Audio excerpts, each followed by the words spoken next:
Hey guys, welcome back to the channel. This is story about What If Naruto Brother of Mito Uzumaki Part 1. Before I start, please do support for more amazing content and comments for Part 2. Do consider to subscribe my channel and share my video to your friends and check out the description as well. Let's start the video. Hatake Kakashi, the Jounin sensei of Team 7, was leading his team consisting of Uchiha Sasuke, Haruno Sakura and Uzumaki Tayuya. Uchiha Sasuke was the last Uchiha in the village and had been rewarded with the title of Rookie of the Year when he graduated. Sasuke was in Kakashi's team for many reasons, but it was mainly due to him being an Uchiha. The belief was that in the future, Kakashi would be the best one to teach him how to activate his Sharingan, since he was the only one left in Konoha with any experience of how. This was because he had one himself. Kakashi's next student, Haruno Sakura, was also someone that had been rewarded with a flattering title, which was Kunoichi of the Year, the top female of all the graduates. She was a ninja that not only had considerable chakra control, she had also achieved top scores in all the written tests. If she were to apply herself in all endeavors, she would certainly be looking at a great future. Unfortunately, she was distracted. She had a tendency to focus an unhealthy amount of time on seeking a romantic relationship with Sasuke, more so than working on improving herself as a ninja. His last student was someone that Kakashi would have expected to be someone else. But with the way things had turned out, he was stuck with Konoha's newest Jinchuriki, too. Uzumaki Tayuya was a red-haired girl like most Uzumakis. By all accounts, she was hot-tempered and possessed a mouth that peppered almost every sentence with profanity. Tayuya was dead last of all the graduates, and the only reason she graduated was because she had managed to defeat Mizuki, a traitor who had tricked her into stealing the Forbidden Scrolls. Tayuya had been brought to Konoha almost 2.5 years ago, and had been made the Jinchuriki of the Sanbai, the three-tailed turtle. That all happened half a year after Konoha's other Jinchuriki had disappeared from Konoha. Uzumaki Naruto, the Kyuubi Jinchuriki, had been gone from Konoha for 3 years and no one was aware of his whereabouts.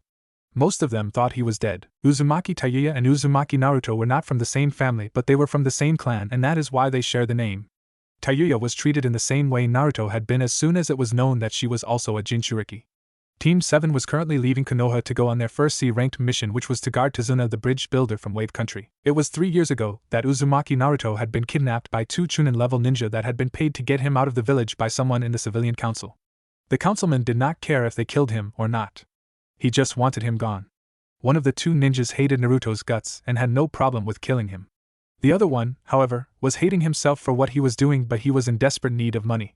The ninja who hated Naruto's guts was none other than Mizuki, the ninja that Tayuya had dealt with almost 3 years later. The other Chunin was also an academy teacher by the name of Genji. Mizuki and Genji had dropped Naruto at a large tree at the border of Fire Country, and Mizuki had said that they should just end his life right there. Genji, feeling overwhelming shame for his actions, told Mizuki that there was no way in hell he was going to let him do that.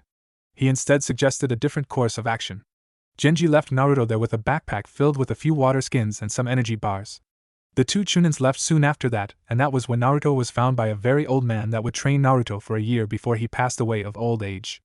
The old man's name? Itama Senju. Itama's last words to Naruto was to spread the name of Senju in the world once again. And that was what Naruto intended to do and had already done, as he had made quite a name for himself the 2 years after Itama had died. Naruto had made a name for himself as a bounty hunter, who hunted missing ninjas. Naruto himself was labeled a B-rank ninja going by the name Senju. The reason for the name came from captured ninjas who reported that when they had asked for their captor's name, he had answered them Senju in a low whisper and a grinning smile. The bounties who were killed had very little to report. It would seem that Naruto's tendencies towards bifurcation or decapitation on resisting bounties leaves very little wiggle room for relaying information to others. Naruto's ninjutsu skills were not overly impressive. Currently he was only adept in the 3 academy jutsus, as well as Shunshin, Kage Bunshin, and lastly Shuriken/Kunai Kage Bunshin. His knowledge in genjutsu was also lacking, dispelling it was the limit of his abilities in this area. He had some insight into Fuinjutsu and was a decent practitioner of taijutsu. But what Naruto excelled in was his swordsmanship, kenjutsu. Naruto was also a ninja that relied heavily on speed and combined his speed with his kenjutsu skills. Naruto was now 13 years old. He had been 10 years old when he was kidnapped from his village and left to die. Even though he lived 10 years in Konoha, the only thing he remembered from that place was the old man, Hokage, and the ramen stand, Ichiraku Ramen. He did not remember any of his old classmates, or any other person from Konoha. Naruto was not stupid by any means, but he was forgetful. Further, one peculiar trait of his was that he had a particularly hard time seeing the difference between a boy and a girl. He had also picked up some other bad habits, especially for a 13-year-old. Worst among them was his immense love of alcohol, especially sake. Naruto currently wore dark blue pants with a dark blue t-shirt. His hair was golden blonde cut short into a messy hairstyles with visible spikes sticking out everywhere. 3 whiskers marked each of his cheeks. Not much had changed in his appearance other than his recent growth in height. Instead of being one of the shortest in height, he was now relatively tall for his age, though still shorter than the tallest one of the rookie 9 Aburame Shino. Still, he was about as tall as the second tallest, Nara Shikamaru. Naruto was currently in Wave Country looking for his next bounty, one Momochi Zabuza. His target was an A-ranked missing nin. Zabuza would probably not be an easy bounty to acquire, but Naruto was in serious need of money as he had wasted all his cash on sake and ramen.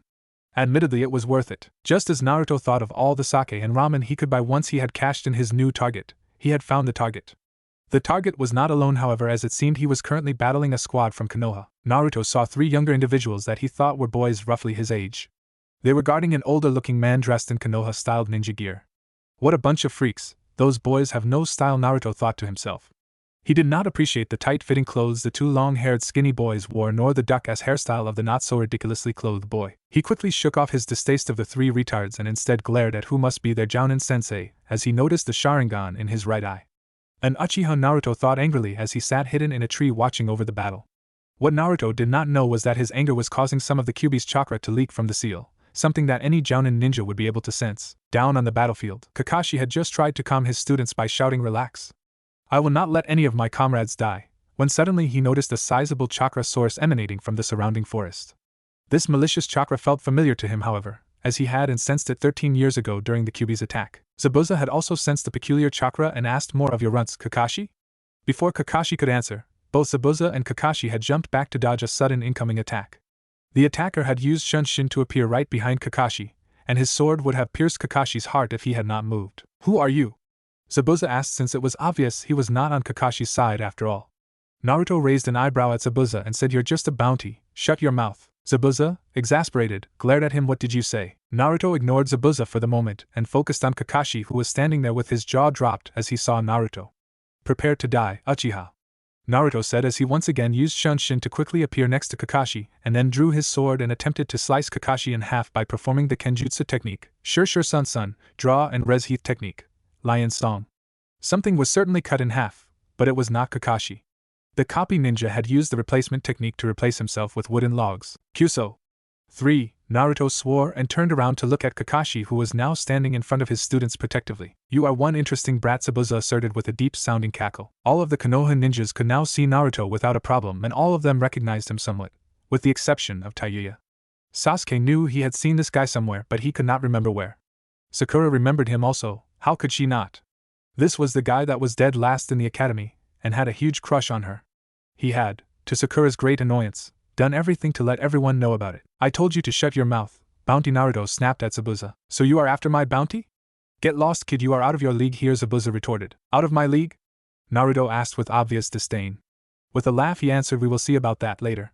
He then focused on Kakashi again. "For now I will deal with the Uchiha, then I will deal with you, Bounty." Kakashi got out of his shock and said, "What is your name, stranger?" Naruto grinned. "Senju," he answered in a low voice that caused both Zabuza's and Kakashi's eyes to widen as they knew about the rumors of the bounty hunter with that name. "No," Kakashi said, "your real name?" Naruto ignored him and bit his thumb, chanting Kuchios no Jutsu. Summoning technique. The technique summoned a large purple toad. Naruto jumped up on its back. "Naruto boy?" the toad asked while looking around trying to find him. The toad had not noticed him jumping up on his back. "Damn it! Don't call me that!" Naruto yelled and stomped on the toad's back. "Sorry for my clumsiness," the toad said, embarrassed, and held up a wooden barrel that was almost as big as Naruto himself. "I have brought a barrel of sake that we can share." "Stop it, Gamekin!"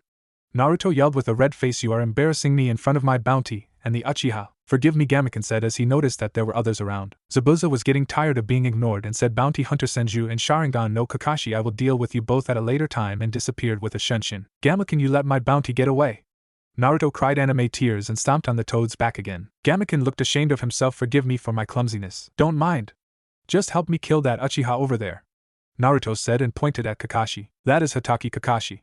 "He's not an Uchiha," Gamekin said. "You know him?" Naruto asked. "Yes, somewhat."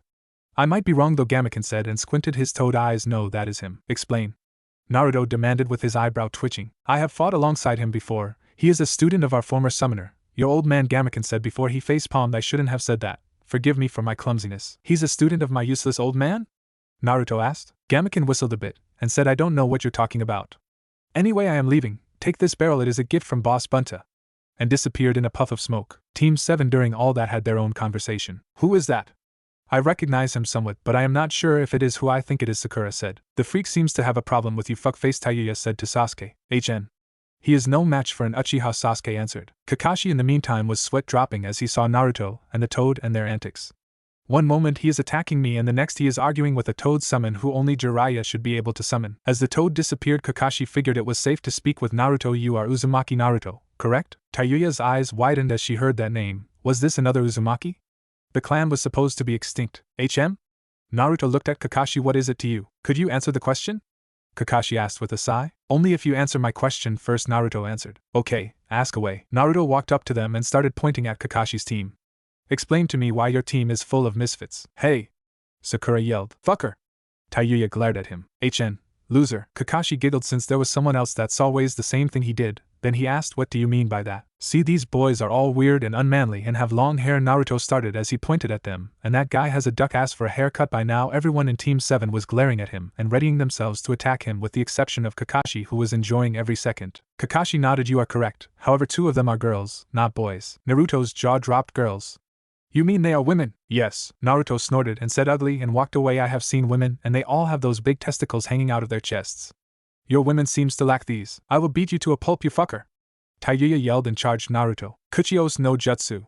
Naruto yelled and summoned another large toad. This toad was not as big as Gamaken but still big enough for Naruto to stand on. The toad used its tongue to trip Tayuya, causing her to fall down on the ground. Naruto jumped off the toad and walked over to Tayuya and started removing his pants and said, where are my manners? I have been taught to treat women as flowers. Allow me to water you. As soon as Naruto finished that sentence, Kakashi had grabbed him and most likely saved his life.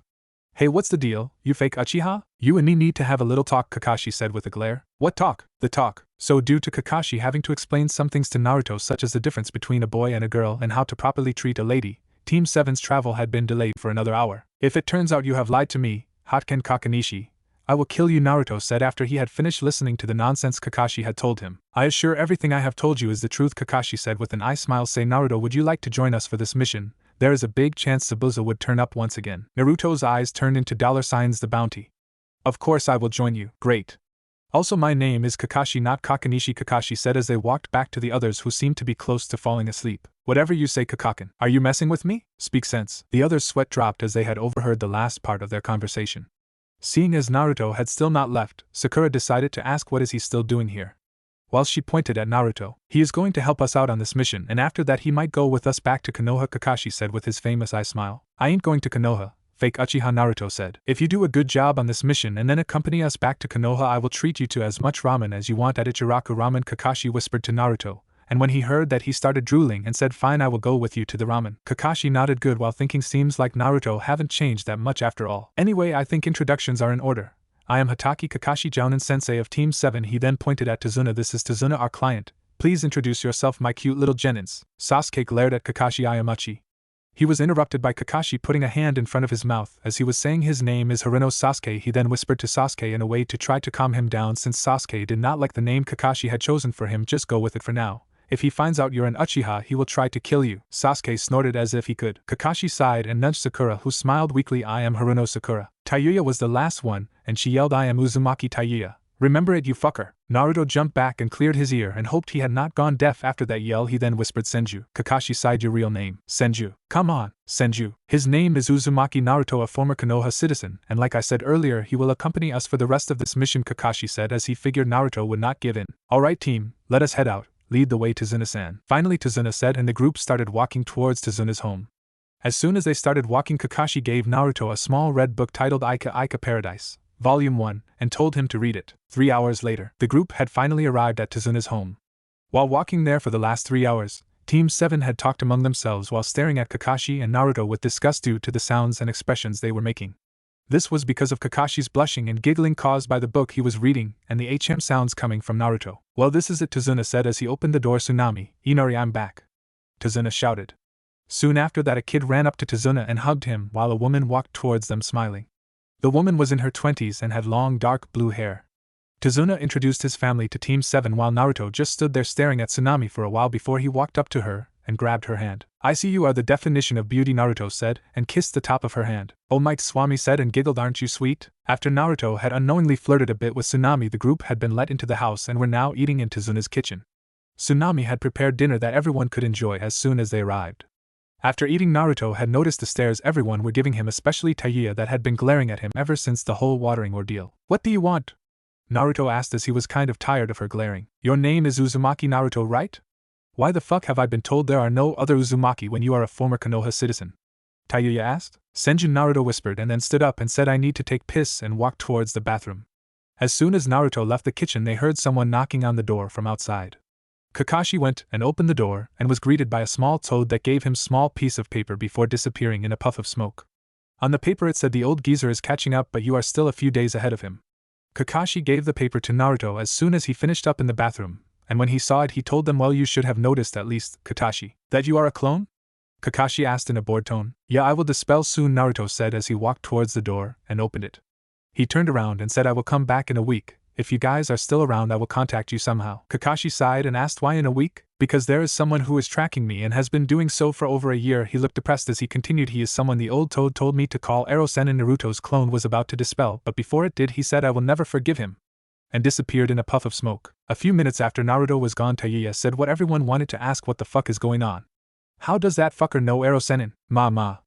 Naruto and an old friend is just having some problems. It will be fine. Don't worry about it, Kakashi said, and I smiled. He said, Ero-sen, right?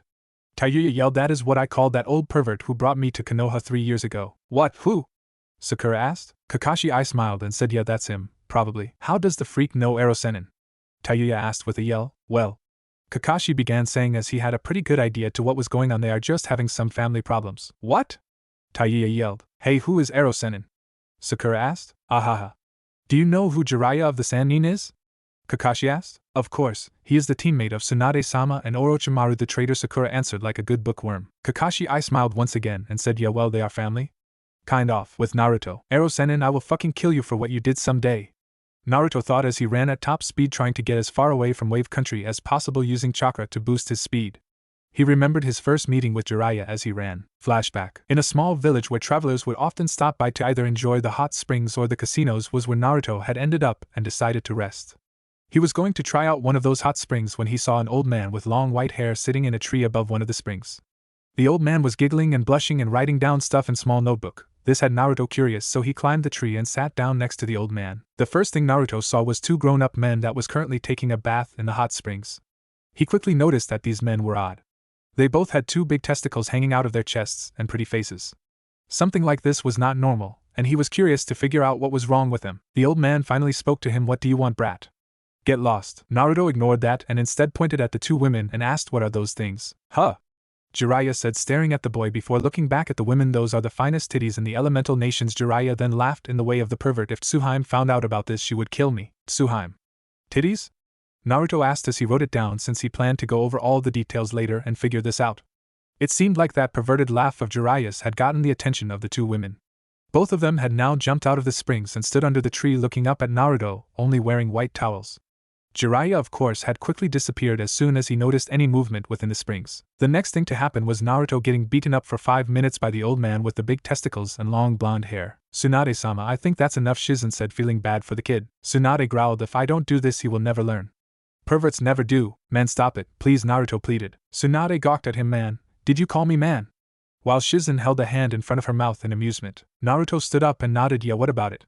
Also, what is with those testicles hanging out of your chest?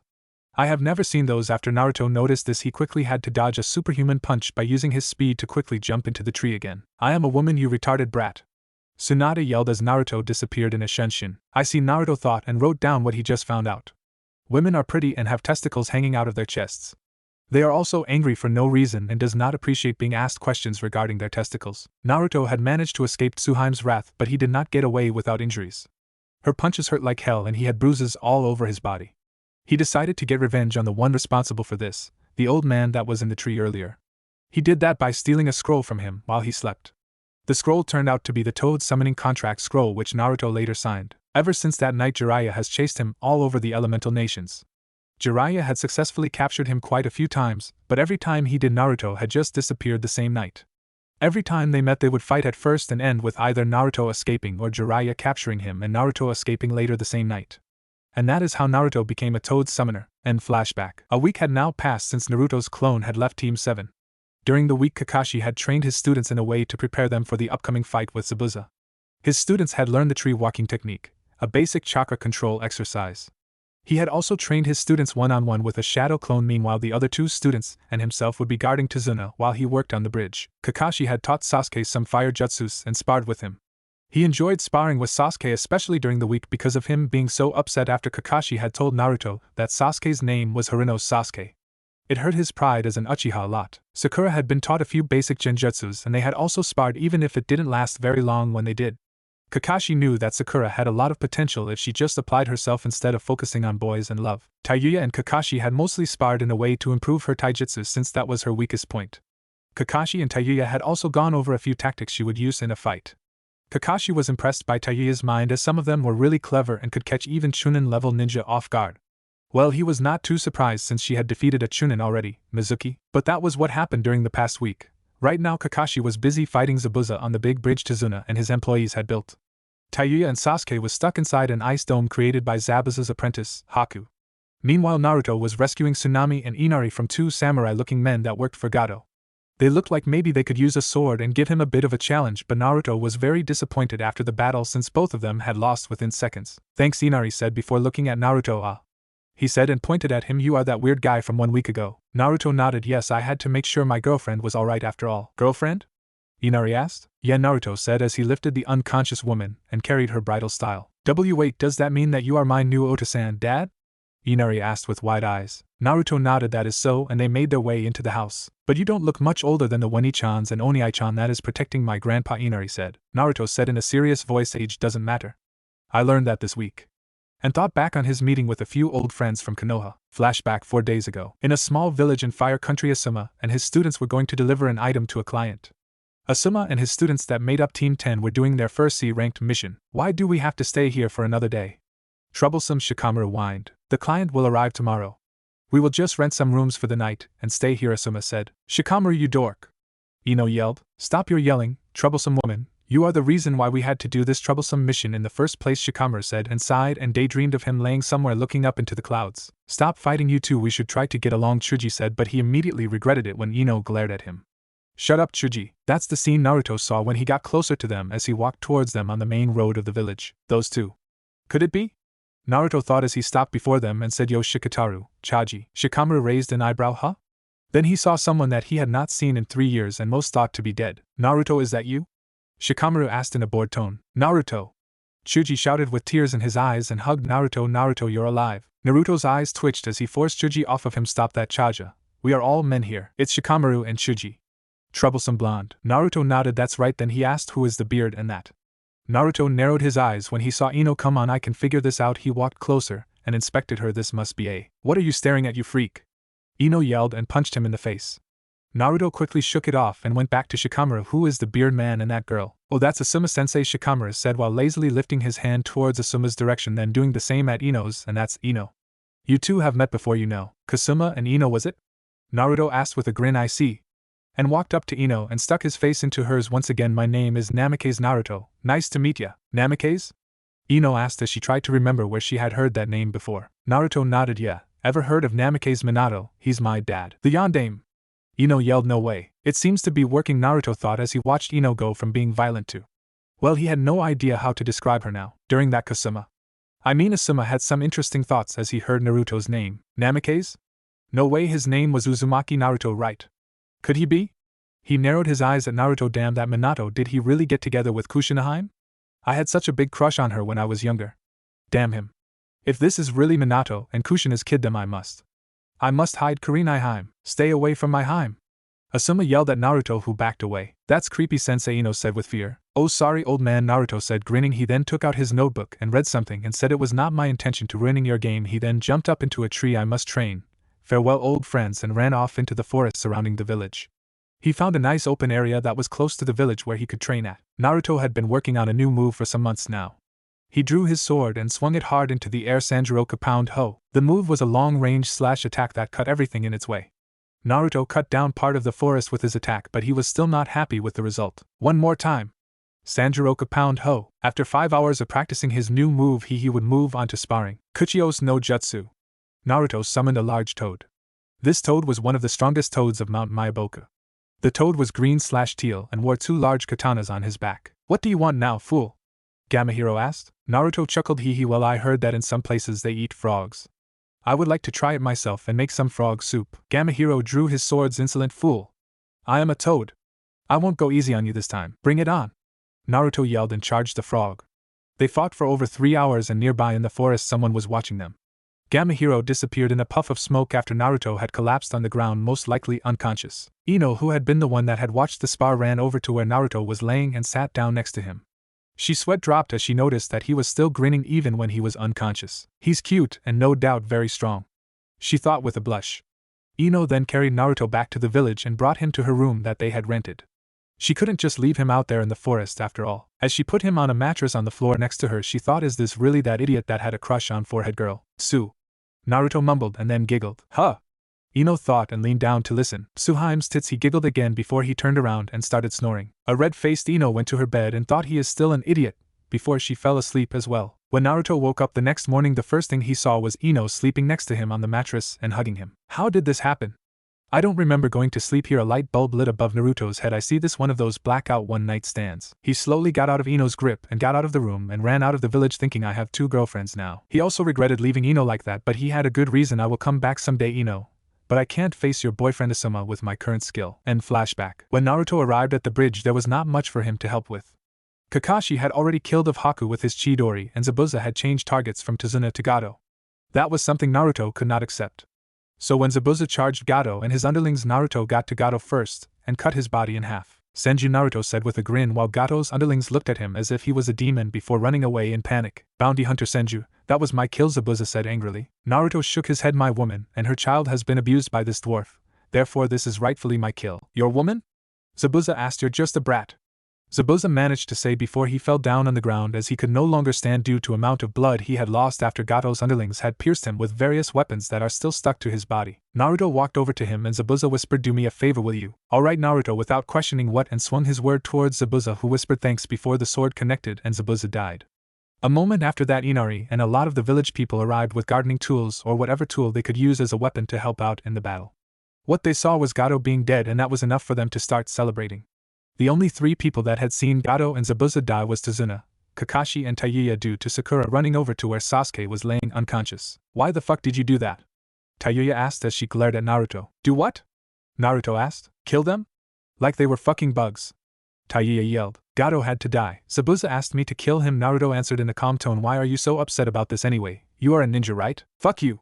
You did not have to kill them. Ma, Tayuya, calm down, Kakashi said in a serious tone as he walked over to her and put a hand on her shoulder. Naruto did nothing wrong. Tayuya kept yelling about how Naruto did not have to kill them, which led to Kakashi having to explain that this was what ninjas had to do and the hardships of being a ninja. Tayuya just shouted about how she would change things once she became Hokage while Naruto had left the scene. Something about Tayuya bothered him. It might have something to do with a dream he had recently. Naruto walked slowly towards Inari and the others when Tayuya yelled, where the fuck are you going? To see my girlfriend, Naruto answered. Tayuya glared at him while Kakashi asked, you have a girlfriend? Naruto shook his head. I have 2. Kakashi ran up to Naruto and hugged him. You are the student I always wanted. Naruto stared up into Kakashi's eyes. Katashi? Things got weird to the onlookers as they were now standing at a beach and then sun was going down. Naruto. Kakashi hugged him with tears falling from his eyes. Harumaki? Naruto. Takashi? Kai. Both Sakura and Tayuya said at the same time, trying to break the disgusting genjutsu. Naruto was confused himself as to what was happening. Why was Kakashi this happy with him having 2 girlfriends? He unsealed his gigantic sake barrel that he had received from Gamaken last week and stuck his head into it, and chugged half of its contents. A funny sight for the others, as Naruto's legs was the only thing sticking out of the barrel. It looked as if he was trying to drown himself. Naruto got out of the barrel and burped that hit the spot. How is that possible? Kakashi thought as he saw Naruto drink half of the barrel's contents within a few seconds in that position. So anyway, fake Uchiha, Naruto started as he wobbled around. I have a problem with you. Oh really? What problem? Kakashi asked. Naruto grabbed an Ika book from his pocket and said, this book has been good to me. The information I have gotten from it has been correct so far. However, he now grabbed his sword and pointed it at Kakashi. The author of this book is no other than Ero Sennin. You tricked me, deceived me and you cannot be trusted. That is not the only thing they are lying about. Naruto heard a deep cold inside his head. Thought we weren't talking. Naruto answered inwardly. We aren't. But know that they are keeping 2 secrets from you. You cannot trust them, Kurama said. Secrets, trust? And that is coming from you. I had no intention of deceiving you, Naruto, Kakashi said. No matter, Naruto said with his eyes closed. You shall die anyway. Naruto wobbled towards Kakashi swinging his sword. I assure you that I wasn't trying to trick you, Kakashi said. No excuses. Just die, Naruto said, and Kakashi sighed as he prepared for another fight. Just as Naruto got close enough to try and hit Kakashi with his sword, he saw a tall man with hair sneak up behind Naruto.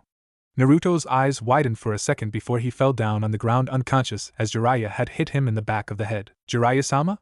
Kakashi asked, surprised to see him here while Tayuya pointed at him with her eyes twitching. Arrow Sennin? Yeah, it's me, the great Jiraiya. Get over it, Jiraiya said as threw Naruto over his shoulder. Where are you guys staying?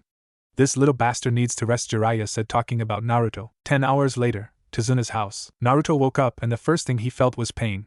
He had the worst headache, which means he must have partied hard last night. Considering there was a woman next to him in the bed that hugged him in her sleep, Naruto was convinced he had done something right last night.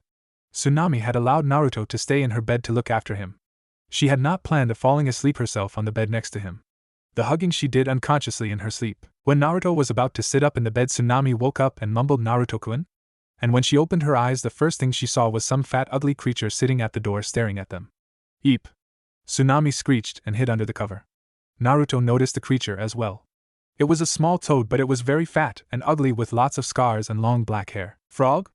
Naruto said as he stood up and walked over to the toad. Ribbit, the toad answered. Naruto scowled at the toad. Are you mocking me? Ribbit, the toad answered again, but this time Naruto was sure he saw the toad nodding. Tsunami, Naruto said as he turned around to look at her. Yes, she answered, no longer hiding under the covers. I am leaving, Naruto said with a sad look. I don't know if or when I will be back. What, why?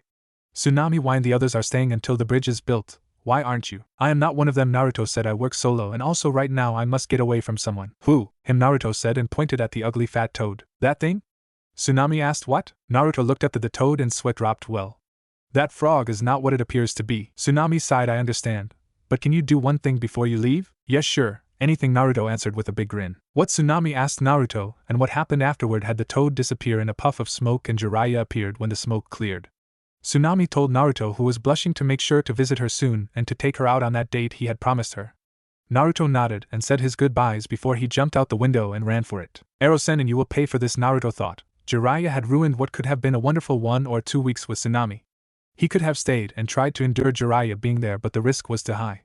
Jiraiya always wanted something from him. If it was not the summoning scroll, which Jiraiya had already taken back when Naruto was knocked out, it was something else like money, sake, and that last thing that Naruto kept forgetting. Naruto just wanted the pervert to leave him alone. He was trouble. Naruto did not get far from Tsuna's home before Jiraiya caught up to him. Naruto, wait! Jiraiya yelled. I knew it, Naruto spat. I knew you wouldn't let me leave. What the fuck do you want? Jiraiya grinned. What you did in there? Having an older woman kiss you. Jiraiya had a perverted smile and giggled. You are the perfect choice. You must become my apprentice. I don't see how that. Naruto began but was interrupted when someone jumped down from the roof of Tsuna's house next to Jiraiya. If what you said is true, Jiraiya-sama, then Naruto is going to be my apprentice, Kakashi said, staring down Jiraiya, challenging him. Get lost, brat, Jiraiya said, looking at Kakashi with a disgusted expression. We real men were having a conversation. You are beginning to test my patience, Naruto said, glaring at them and reaching for a scroll to unseal his sword. Kakashi ignored Naruto and instead told Jiraiya, you can have all 3 of my students. But Naruto will become my apprentice. I told you to get lost, Jiraiya said, whipping his hand towards Kakashi as if he was trying to get rid of a fly. Just then 2 women from the town walked past the house minding their own business. They both started running and held their eyes from what they had just seen. Naruto had unsealed his sword and Shunshin next to Jiraiya and Kakashi and cut off their belts, holding their pants up. After that he had ran as fast as he could and using Shunshin after Shunshin to get away from them, leaving them there in only their boxers. Well played, brat, Jiraiya mumbled, reaching for his pants. Kakashi did the same and asked Jiraiya, think we will see him in Konoha? Jiraiya sighed, no way. 3 days later, Konoha. Naruto was standing just outside one of the big gates that you had to go through to enter Konoha.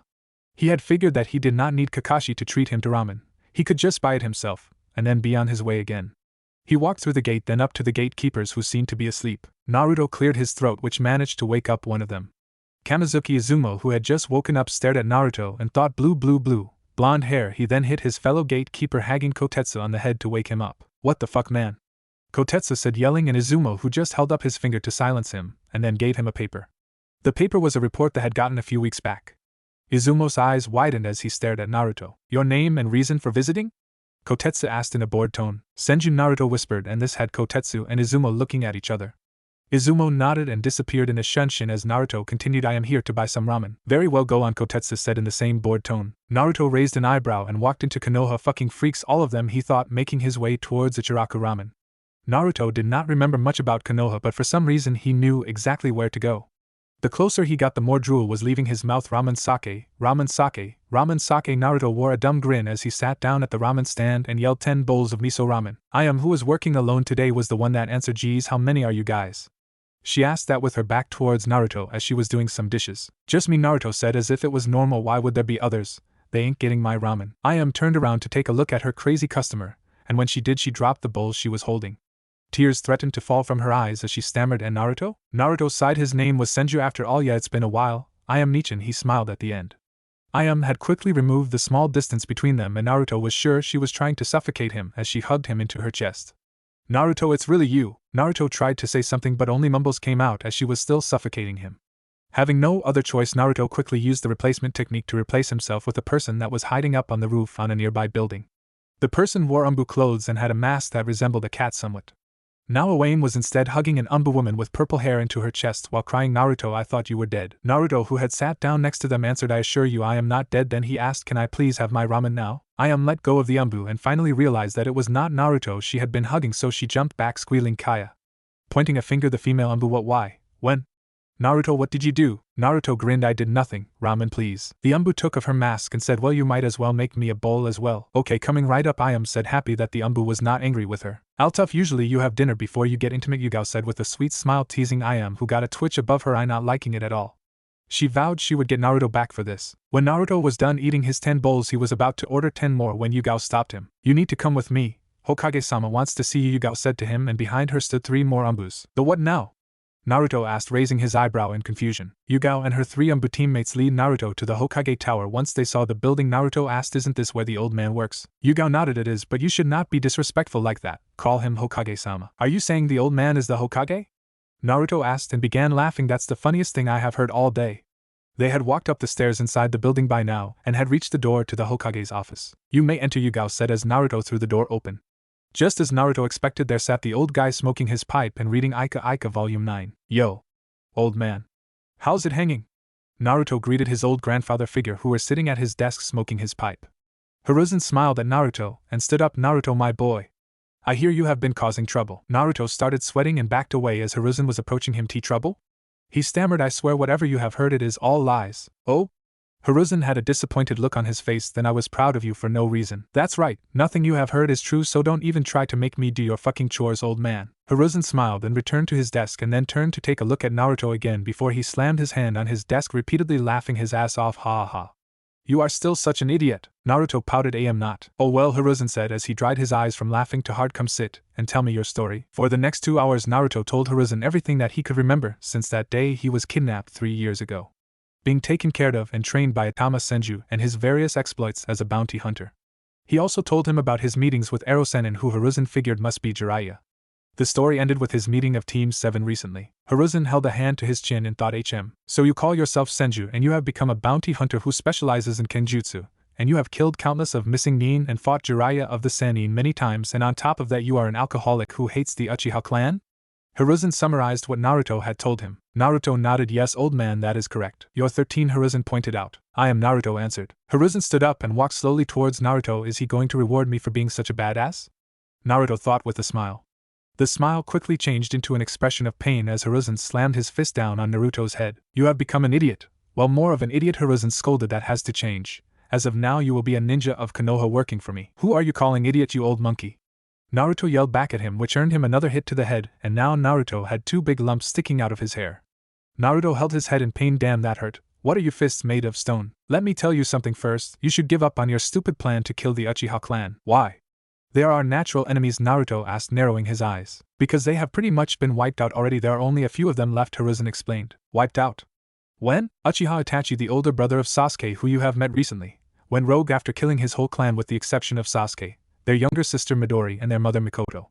Those 4 are the only people from the Uchiha clan that are still alive. Hiruzen continued his explanation with a somber look. I see, Naruto said, sighing, but who is Sasuke?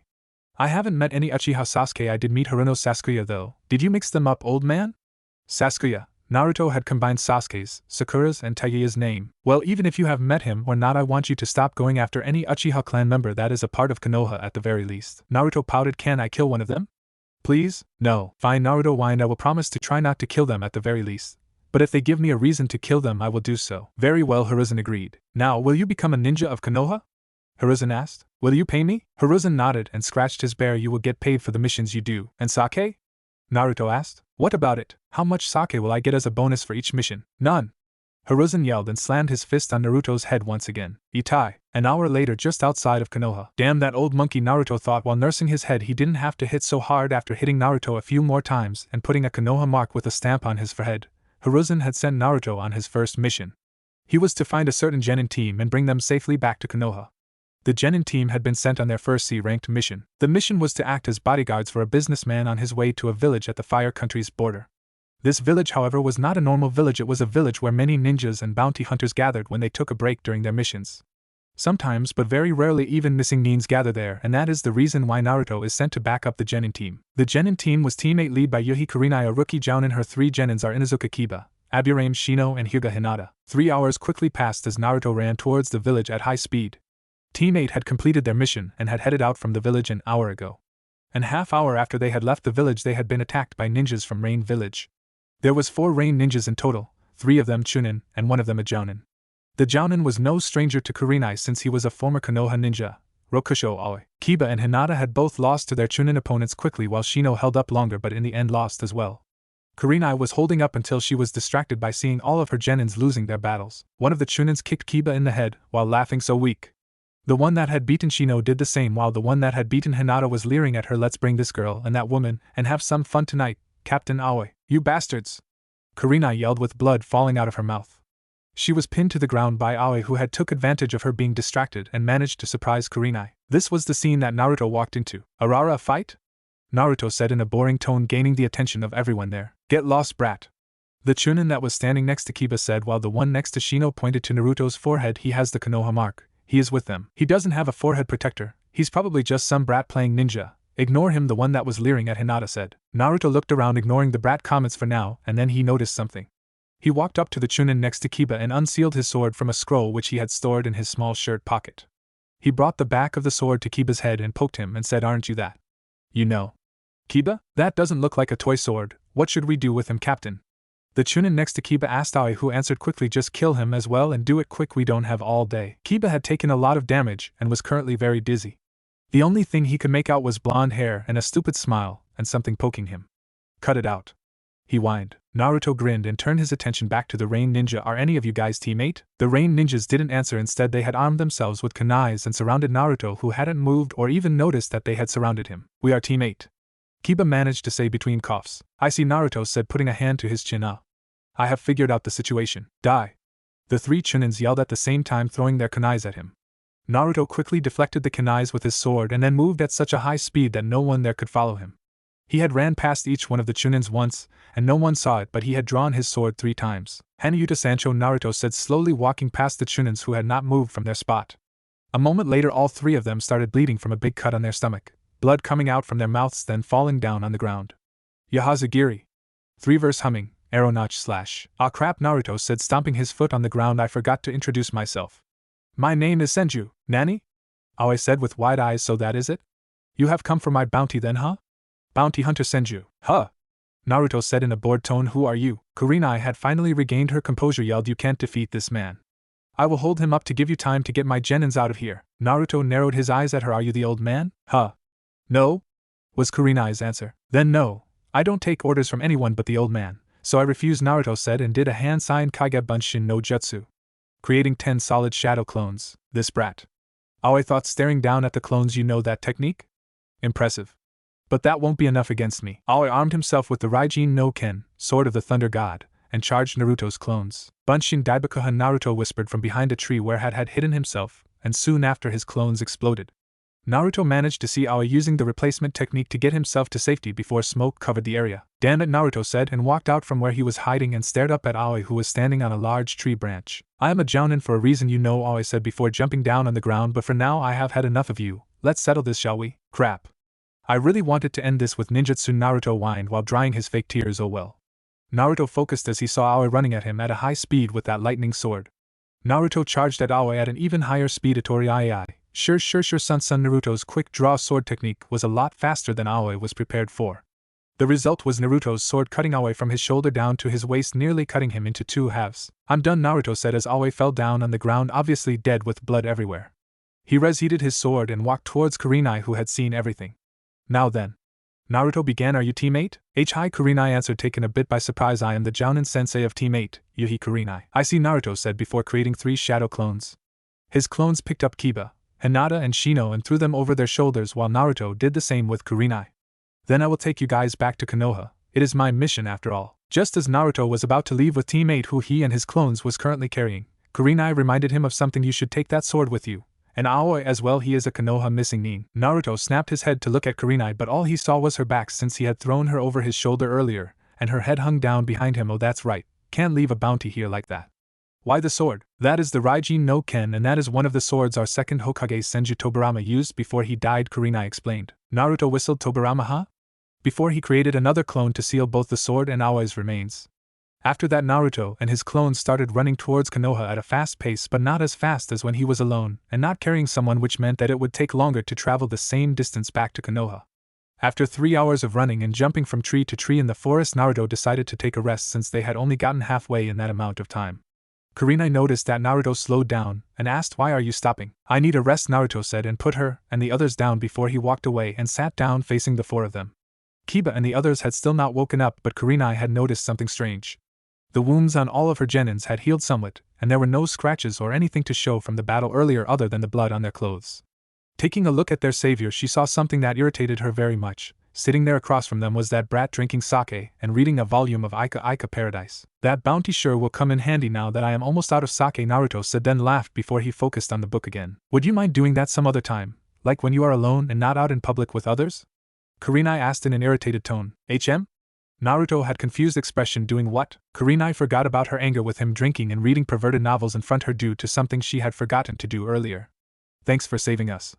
I admit I might have underestimated you earlier. You are very strong for your age. Ahaha, don't sweat it. It was no problem at all, Naruto said with a smile before he took a good look at Kurenai and looked her up and down. Nice legs, Naruto offered, since it was only right to give someone who just complimented you a compliment yourself. Kurenai looked as if she had not registered what Naruto had told her yet. Huh? You complimented me earlier, so it's only right I compliment you since I'm a good boy after all, Naruto said with a grin and a thumbs up. Kurenai's eyebrow twitched in irritation. And nice legs, she repeated. Naruto nodded while he pocketed his Ika and chugged the rest of his sake before saying, well, let's head back now, creating 3 new clones to carry Kiba and the others once again. Can you walk? Naruto asked. Kurenai walked over to Naruto and hit on the head. Carry me. Naruto threw her over his shoulder once again. Didn't have to hit me, you know. If you wanted me to carry you, you just had to say so. Kurenai gritted her teeth and growled, I don't want you to carry me, but we need to get back. But you just...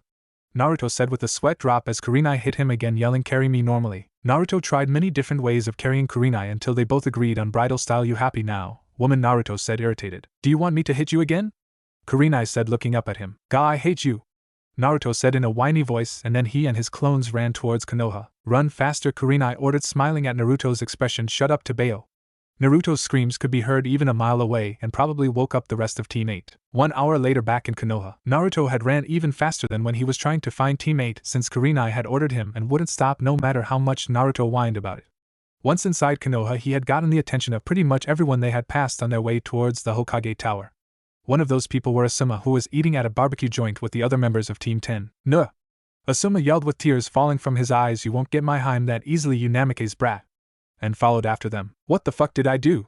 Naruto yelled as he looked back at Asuma while running even faster.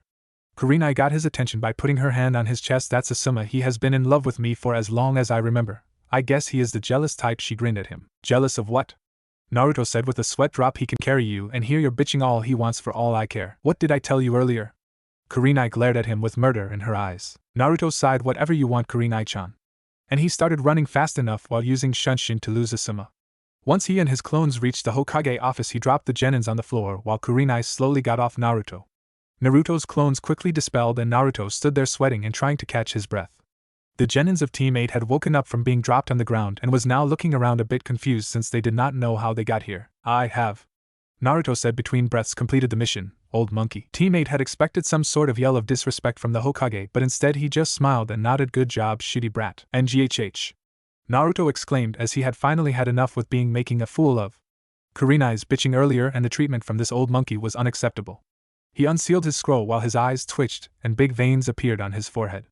You and me outside now, monkey. Within a second, Hiruzen had jumped from his seat behind his desk and punched Naruto in the head, giving him a large lump sticking out from it.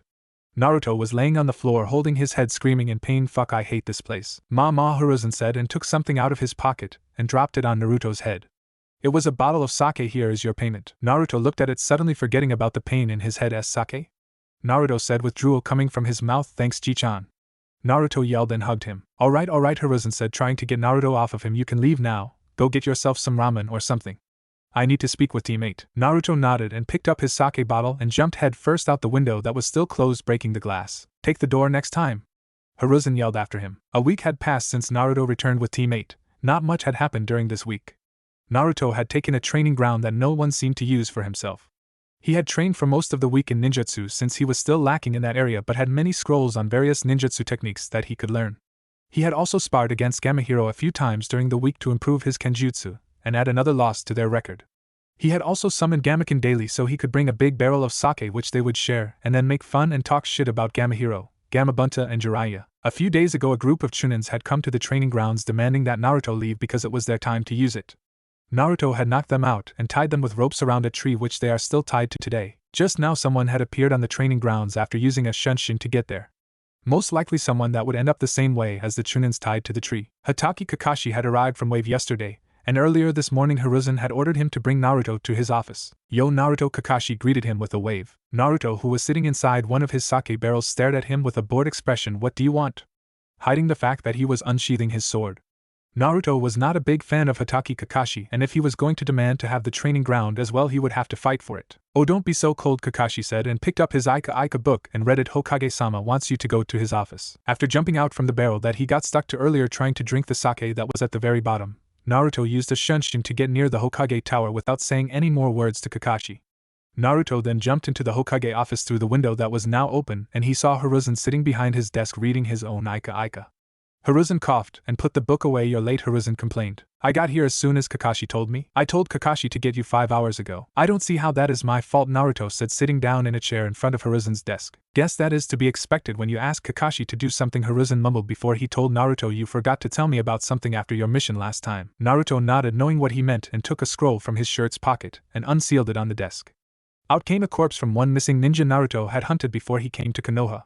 Quickly sealing it back into the scroll after saying a wrong one, Naruto found the right scroll and unsealed the remains of Aoi. I don't want you to throw corpses on my desk. I want the Raijin no Ken, Hiruzen said with a sweat drop. Why though?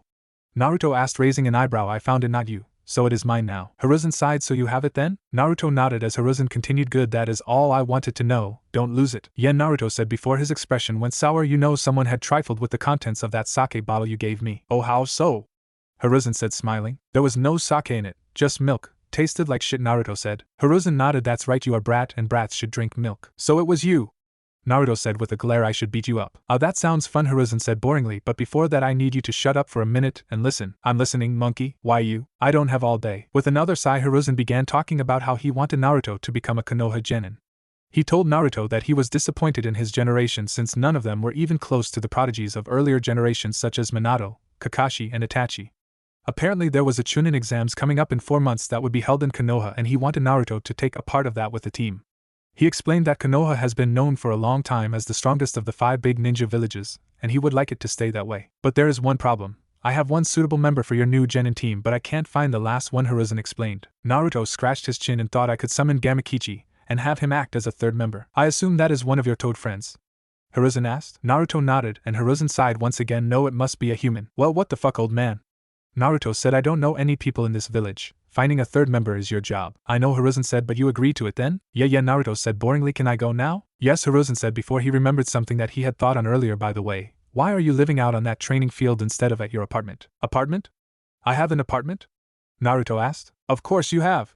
Hiruzen yelled and pointed out the window. Your old apartment is still yours. I have paid the rent for you the 3 years you have been gone, and also had people to clean the place from time to time. Naruto looked at the apartment and smiled. Really, old man? You're a good guy after all. Hiruzen mumbled something as he tried to find his pipe and Ika before saying get lost. See ya, monkey! Naruto yelled laughing as he jumped through one of the closed windows and broke another one, but just before that he had thrown 3 scrolls to Hiruzen containing Aoi and 2 other missing nin. Naruto's next stop would be Ichiraku Ramen for some ramen and sake. While jumping the rooftops he saw an odd group of people walking down one of the village roads. There was 8 people around his age and all of them he had met recently. It was 8 out of the rookie 9, the only one missing was Tayuya. But saying hello to them was not as important as filling his empty stomach with ramen at Ichiraku's. Why isn't this place flocked with people? Naruto thought, seeing how the Ichiraku ramen place was empty once again. This was the best food in the world after all, nothing beat it, and what was best was that they served sake as well. Naruto walked into the stand and sat down 5 bowls of miso ramen. Old man. Who you calling old man? Tucci said, pulling up his arm sleeves as he turned around. Naruto, is that you? He asked, a bit surprised since this was the first time seeing him in 3 years. He was not as surprised as Ayame had been, however, since she had told him that Naruto was back. Yeah, old man, it's me. Throw me 5 bowls of miso ramen and a bottle of sake, Naruto said cheerfully. Tucci laughed. 5 bowls of miso ramen coming up. As for the sake, Tucci pointed to the wall behind him where a poster had been placed. On it was a picture of Naruto and under it was written with big letters, not allowed to buy sake, signed Sarutobi Hiruzen. God damn it, Naruto yelled, that fucking monkey. Naruto slammed his fist down on the counter. He quickly forgot about his anger as Tucci had placed his 5 bowls in front of him as he buried his face within the bowl, and before Tucci could find time to turn around and start on the dishes, Naruto had emptied his first bowl. I'm gonna need 5 more bowls after this, Naruto said, looking up from his second bowl for a second before he devoured it as well. Uzumaki Tayuya had just arrived at Ichiraku and the first thing she did was sat down and ordered a bowl of chicken ramen. She had not bothered to take a glimpse to her left to notice that Naruto was here as well. But the sounds Naruto was making as he emptied bowl after bowl in record times was starting to annoy her. This is the best food ever, Naruto said as tears almost fell from his eye. Tucci nodded. It is, isn't it? He said as he gave Tayuya what she had ordered earlier. Naruto got his face out of his 5th bowl and stared at Tayuya with ramen hanging out his mouth. That is. Wasn't she that? Forget it, he thought, and emptied the 5th bowl in a second. Tucci, being a chef with good timing, had just placed the other 5 he had ordered in front him, so Naruto naturally found a new place to bury his face. Tayuya had enough with the sounds. Who was this pig that was sitting next to her? She thought as she looked to her left. She immediately recognized him as the guy her team had ran into their mission. The one who did not answer her questions regarding who the fuck he was and why they shared their last name. Hey fucker, Tayuya said, you are Uzumaki Naruto, right? Naruto once again stopped eating while having ramen hanging out of his mouth, and some stuck to his face, and stared at Tayuya thinking something similar to earlier before he continued eating. Oh no, Tucci thought as he knew that Tayuya hated to be ignored. Tayuya was red from anger, and a tick mark formed above her eye as she stood up and got over to Naruto. Fucker, I asked you a fucking question. Naruto, who still had 3 more bowls to finish, took them all and threw the contents into his mouth, and swallowed it all. He then patted his stomach and breathed. That was some good food. Thanks, old man, he said, and paid for 10 bowls. He then walked out of the stand without a word. Tayuya quickly paid for her meal as well and then ran after him, ready to open a can of Wu-Pass. Naruto was going to check out his old apartment, maybe get some sleep in a bed for once. He had taken the same road that he had seen the Rookie 9 on earlier, since that road lead to the building his apartment was a part of. The Rookie 9 were currently watching something of a scene that one member of their group had caused. Uchiha Sasuke was currently scolding his little sister Midori, who had seen them and told Sasuke that their mother wanted to talk with about the mission he had returned from recently. Sasuke had told Midori to go away and not bother him when he was with his ninja colleagues. This had angered Midori since she saw herself as a better ninja than Sasuke, even though she had not graduated the academy yet. Midori was 1 year younger than Sasuke and the rest of the Rookie 9, making her 12 years old. Midori was about as tall as Hinata, who was the shortest of the Rookie 9. Her hair was a messy dark blue, almost black, and it reached down to her shoulders. She had cute face and big red eyes. She wore a black jumpsuit with the Uchiha fan on the back of her shirt. And, if you have seen School Rumble, imagine that she looks like Tsukamoto Yakumo. If you haven't seen it, you could Google it. Midori was not as stubborn or uptight as Sasuke was, but she was very shy around guys, making people believe she was just as uptight as Sasuke. She was also very strong for her age, and would probably give most of the Rookie 9 a good fight.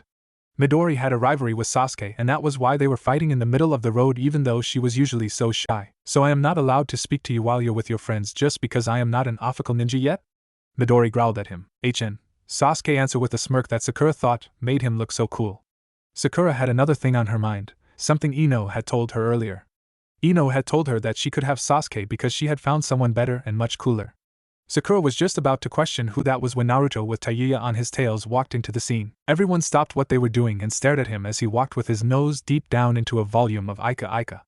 Naruto looked up from the book for a second and nodded towards Kiba yo Kiba, then Shikamaru and Chuji Shikuji, and then jumped as he dodged a low kick coming from Tayuya.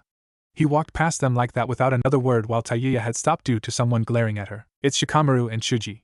Troublesome Shikamaru mumbled. What is it, Ino? Tayuya asked the glaring girl with her own glare. What are you doing with Naruto? Ino asked in an angry tone. Tayuya got even angrier at that. I am trying to kick the fucker's ass. Stay away from him. Ino yelled and got ready to defend her new love interest. Sakura had seemed to put it together, as she now had her jaw dropped on the ground in shock. Ino's in love with Naruto, she thought. Naruto, who had walked far enough that he could not hear them, turned around and looked at Midori, then Sasuke. Sasuke had his back to him, and he saw the Uchiha fan on his shirt. Oh, so that was what you meant, Fox. Naruto spoke inwardly towards Kurama, referring to something Kurama had told him after the events at the bridge in Wave. One of the things Team 7 had lied about Naruto was about Sasuke not being an Uchiha, and in that way saved his life. Just as he was about to continue towards his house, he noticed someone jumping down from a rooftop and was now standing behind him. He knew who this person was and it irritated him. Why did he have to see her so soon? She was the devil. Kurenai smiled and poked Naruto on the shoulder to get his attention. Before Naruto could tell her to go to hell, he had to dodge a kick to the head coming from none other than Sarutobi Asuma. He had bent down and dodged it, and Asuma had landed on his feet and turned around and faced him. I told you to stay away from her, Asuma growled. I keep asking you, Amusa, what the hell have I done? Naruto yelled back, and the two of them had gained everyone's attention nearby, including the rookie Nine and Midori. I warned you and told you not to try anything with my Haim, Asuma said, slowly closing the distance between them and gripping his fist. Your Haim? Naruto asked, but I haven't seen her since that night, and she's over there, he said, pointing at Ino. Kurenai laughed at that due to the red face of Asuma, who yelled back with his finger pointed at Kurenai, that is my Haim. Ino is just my brat of a student. Naruto scratched the back of his head and laughed. So what is the problem then? Asuma, Kurenai said, gaining his attention. You and me are not dating. But Kurenai, Asuma whined. And stop making a fool of yourself in front of all the students, she said as Asuma saw who was just there. But Kurenai, please tell me that you are not, Asuma pleaded, but Kurenai interrupted him. Go away, Asuma. Asuma gave up for this time and walked away with one single thought, she won't deny it. Like a light bulb going, Naruto had realized what was going on. Is that guy a retard or something? Who would be interested in someone like you? What was that? Kurenai responded quickly, cracking her knuckles. You think you can take me? Naruto said, unsheathing his sword. I won't go easy on you just because you're a woman. Kurenai's eyebrow twitched, and she smiled in a way that looked really forced. Just because I am a woman? Yeah, I don't like fighting women, Naruto answered, then mumbled, I have a bad history with fighting women. He might be referring to that time one of the Sanins beat him up. Or that other time when he was caught again doing the same thing. Kurenai sighed and her anger disappeared. She wanted to talk with Naruto ever since they got back from that mission, but she could not find anywhere in the village. I was just going to thank you again for saving us on that mission. Don't worry about it, Naruto said with a grin, and then waved. I need to get some rest. Oh no, you won't, Kurenai warned him. I know what resting means for you. Hand over the sake and arrow books. This had the rookie Nine laughing, especially Kiba. Now Naruto was going to get it. He deserved that for making fun of him on that mission. He was thankful that Naruto saved them, but he didn't have to poke him with his sword and laugh at him. You have a wild imagination, Kurenai-san, Naruto said in a bored tone before doing the signs for a shunshin. I am just going home to get some sleep, Bakana. He yelled and disappeared in gust of wind. The next time I see him, Kurenai said with her eyes twitching as she walked away. Tayuya glared at Kurenai since she was the one that was going to beat him up and then get answers on everything she wanted to know. Shikamaru walked away with a sweat drop after watching everything that had went down between the rookie Nine and even their teachers. Everyone's fighting, troublesome. With a yawn, he jumped up a rooftop and lay there staring at the clouds. With Naruto outside his apartment's door. Naruto stood outside his door sweating and in a pissed of mood. I lost them, he thought as he opened the door, got inside quickly and closed the door, then sat down behind it as if hiding from something. A second later, Tayuya and Kurenai had arrived as they stomped their feet into the ground on their way there. They knocked on Naruto's door, glaring at each other while Naruto fell asleep with his back to the door, hugging his sword. Naruto had slept for 16 hours straight, which was normal after he had trained a lot for a week with minimal sleep. But Naruto being in Konoha for a week without a single mission had bored him, and he was hungry for some action. With that thought, he headed towards the Hokage Tower. It was currently very early in the morning. Only old people and party people that had not gone to sleep yet was up at this time. When Naruto arrived at Hiruzen's office, he saw Hiruzen sitting on his chair sleeping with his head on the desk.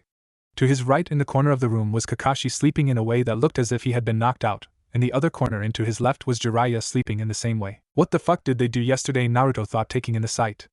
After a loud snore from Hiruzen, he woke up and stared at Naruto, who had taken a seat in front of his desk. Good morning, shitty brat, Hiruzen said in a low voice as he stood up and stretched his arms above his head. Morning, monkey. I need a mission, Naruto got right to the point. Need a mission, huh? Hiruzen said before his eyebrow twitched. You don't realize how much problems you have caused for me. Problems? Explain. See those two?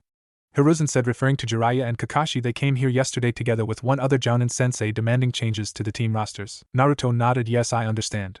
They want all of their genins to quit being ninja and get new genins, right? Hiruzen grabbed his hair and pulled it. No, they want you on their team, Hiruzen yelled while thinking why would anyone want to be his teacher. Before he continued explaining, as for Jiraiya, he wants you to become his apprentice and stay teamless. That would be fine, except I need you on a team for the reason I explained yesterday. I don't get it. Speak sense, Naruto demanded. I told you they want you on your team and they are fighting over it, Hiruzen said with a sigh. And I told you to speak sense. What does that have to do with me? I ain't joining their loser teams anyway, and I sure as hell ain't becoming Erosenin's apprentice. Hiruzen smiled at that. That's what I wanted to hear. So you want a mission? Naruto nodded. I need to move around or I get bored. Hiruzen thought for a while, then asked, how about I let you lead a squad of genins on a C-ranked mission? C-ranked? Naruto asked, is that a mission suitable for my skills? Well, Hiruzen said, scratching his beard, C ranks are not the hardest of missions, but it is a good start. You just joined the village after all, and I am letting you lead a squad already. Okay, I accept, Naruto said, then asked, what is the mission details? I will tell you about that later. First you need to gather your squad. You will need to pick 2 genins of your choice, and the last one will be this person, Hiruzen said, and handed Naruto a file with a picture of someone Naruto saw yesterday. Naruto read the name out loud, Uchiha Midori. Hiruzen nodded. Yes, she is still an academy student, but I have decided to let her graduate early and become a member of your future team. Cut the crap, Naruto said with his hands shaking in anger before he threw the file back to Hiruzen. I can agree to not hunt them, but I won't work with them. What about we make a little deal? Hiruzen said with a grin. 10 minutes later at the Uchiha clan compound. Not many people was awake yet as it was still early in the morning. But around here there was never a lot of people anyway, since that day Itachi had slaughtered almost the whole clan. So there was not many that saw the odd sight of the Hokage and Naruto walking into the Uchiha clan compound both with big grins and knocking on the front door to Sasuke's home. What idiot would be up this early? They heard a woman's voice from inside say in a somewhat angry tone. Uchiha Mikoto opened the door, and the 2 people that stood outside would not be her first guess as she had one. Sarutobi Hiruzen, the Sandaime Hokage, rarely made home visits, and the other one had to be her friend's son who disappeared 3 years ago. Hokage-sama? She said, surprised. Did Sasuke do something bad? Hiruzen chuckled. No, it's not like that. I'm here for Midori. Could you get her? Midori? Mikoto questioned. Why would he want to meet Midori? She never gets in trouble, she thought before she went to get her, after saying sure I will get her and nice to see you again. Naruto still sounding a bit confused. Who is that? Naruto said as she had disappeared from their view. How does she know my name? Let's just say she was a friend of your parents, Hiruzen said. Oh? Naruto said, raising an eyebrow. Some poor woman my useless dad nailed once. Hiruzen narrowed his eye at Naruto after hearing that. What did you just say? Do you know who your dad is? Naruto nodded. Sure I do, then looked at Hiruzen oddly. Do you know which one of your testicles is your left? The left one, obviously, Hiruzen answered. Obviously, Naruto repeated with a grin. Why, you little, Hiruzen began and was ready to bonk him on the head when Mikoto returned with Midori, who looked as if she had just woken up. She bowed and said, you wanted to see me, Hokage-sama? Naruto snickered at that, and Hiruzen waved her up. No need for that, young lady, he said, and Midori stopped bowing. Hiruzen grabbed something from his coat, which they soon saw was a Konoha forehead protector. Uchiha Midori, I have decided to let you graduate early and become a genin as of today. Do you accept? Midori developed a huge smile after she got over her shock. Really? Of course I accept, she said cheerfully, taking the forehead protector and hugging it. Sasuke is going to be so mad when he finds out, she said to Mikoto, who sighed and nodded. Hiruzen then coughed into his handy ham. Let me introduce you to your teammate, Uzumaki. Naruto, he finished with pushing Naruto forward and saying, introduce yourself, brat. I am Senju, Yoroshiku. Naruto had thrown his face into hers and he looked more like a delinquent bullying someone than a ninja. This is the guy Sasuke told me to stay away from, Midori thought as she stared at Naruto, but she was too shy to say anything and respond. Hiruzen on the other hand bonked Naruto on the head. Don't forget about what we agreed on earlier. Whatever, I was just having some fun, Naruto said, sitting with crossed arms looking the other way, pouting. This had Midori loosen up a bit as she laughed at what she saw. Maybe that guy was not so bad after all. So Midori, are you ready for your first mission? You will be leaving this morning with this idiot being in charge, Hiruzen asked. Hi, Hokage-sama, she answered with a salute. Okay, meet me in my office in an hour. Naruto, you get the other 2 and meet me there as well, Hiruzen said. Chain, Naruto responded. Whatever you say, old monkey, and jumped out of the Uchiha clan compound. Now all Naruto had to do was figure out who the last member of the temporary squad would be. He had already found the third from the start, which was Kiba, of course, considering that was the only one whose name he could remember. He was considering the lazy bastard because he was fun to hang with from what he could remember, but he needed to balance the team. And by balancing a team he means not having too many guys, so he would need to find a female. Do I even know any girls? Naruto thought, sitting on a rooftop nearby Ichiraku Ramen that had yet to open. I could always have a clone henge into Tsuheim. That way I will always have something nice to look at, he thought with a perverted smile, but I doubt the monkey would fall for that. Ah! Naruto yelled. Of course Kiba should be able to help. He then sprinted towards Kiba's home. After arriving he stormed to the front door and banged on it with his fists. Kiba! Oi Kiba! You awake? Kiba Databeo. He stopped yelling and knocking on the door when he heard footsteps. A girl who looked like she was maybe 2 years older than himself, with brown hair and black eyes and 2 big red triangle markings on each cheek, opened the door. She was only wearing a towel as she had rushed out from the shower to open the door. And Hana is 15 in this story instead of 18. What is wrong with you? It's 6 in the morning, Hana said after she had thrown the door open in an angry tone. Hey, is Kiba. Naruto saw just who he spoke to and shot backwards with blood exploding from his nose. Hana laughed at that while Kiba arrived wearing his pajamas. What's going on? Who's the bastard causing all the noise? He then saw Naruto on the ground outside the door with a dumb smile and blood all over his face. Naruto? Kiba sniggering as he picked up stick and poked him. Is that you, Naruto? Haha, Naruto laughed. Kiba, there's a total babe in your doorway. What, where? Kiba said, looking at the door. I don't see any babes, just my sister Hana. That's who I meant, dumbass, Naruto said, wiping of the blood and jumping in front of Hana. Yo. Hi, she said, responded, not very interested. It seems that fate wanted me to find you here, he said, taking her hand. I was looking for someone just like you to take the last spot in my squad. Just like me? She asked, confused. What do you mean by that? I will explain later, he said, and then looked over at Kiba, who was somewhat angry at Naruto because he gotten excited for no reason. There was no babe nearby. Kiba, you are also going? With you and Hana? No way, pal, Kiba said, waving him away. Why would I spend any more time than I need with that witch? Kiba, Hana said slowly and threateningly. Alright, I'm sorry, Kiba said, backing away. So are you planning on leaving like that, or are you going to get some clothes on? Hana sighed. Well, I will come with you. Naruto, was it? But only to see how Kiba acts on a real mission, she said with a smile. Naruto nodded. Let's go then. You look just fine to me. No need for clothes, holding up his thumb and winking. Pervert, she said, and closed the door in his face. At 7 in the morning, the group had gathered in Hiruzen's office where Kakashi and Jiraiya was still passed out. Ah, good, you found the people, Hiruzen acknowledged. Then he looked at Hana, then back to Naruto. Hana is a chunin. I told you genin only. Yes, I know, but all the genin I know were busy, so I had no other choice, Naruto said, scratching the back of his head. No other choice, Hana said as she snapped her head towards him. What are you implying? Naruto quickly jumped over to her and whispered, just play along. I can't stand the other genins. Hana giggled. Alright. What a weird guy. Hiruzen shrugged. Good enough. He then threw Naruto a paper that contained the mission details. Naruto, you will be the captain and Midori will be the vice captain. Naruto has the same authority as your Jounin senseis, so what he says goes. Hi, Hana, Midori and Kiba said with a salute, but Naruto on the other hand grinned and walked over to Hana. The first order is for you to present yourself in the same way as when I first saw you. Naruto was then assaulted in a way that would be too painful to write out. Not the balls, Naruto cried out as he had just taken a kick to the groin. Why always the balls? He whined. Kiba leaned down and said, it's a mystery, captain. With the longest sigh of this morning, Hiruzen ordered, get going already. Getting up while holding his balls, Naruto slowly made his way out of the office with a half-assed yes sir. 5 minutes later, outside of the eastern Konoha gate. So where are we heading, captain? Kiba asked. We are heading to a village named Oita within the land of hot water, Naruto said, reading from the paper. We are going to get some kind of item there. Naruto hung his head in disappointment. Kiba put a hand on his back. Cheer up, captain, this is C-ranked after all. The others are going to be so jealous that I got to go on another one so soon after the last one. But Naruto whined, it's a baby mission. Ah no. Captain Naruto, we are only genin, and we are already going on AC ranked for our first mission.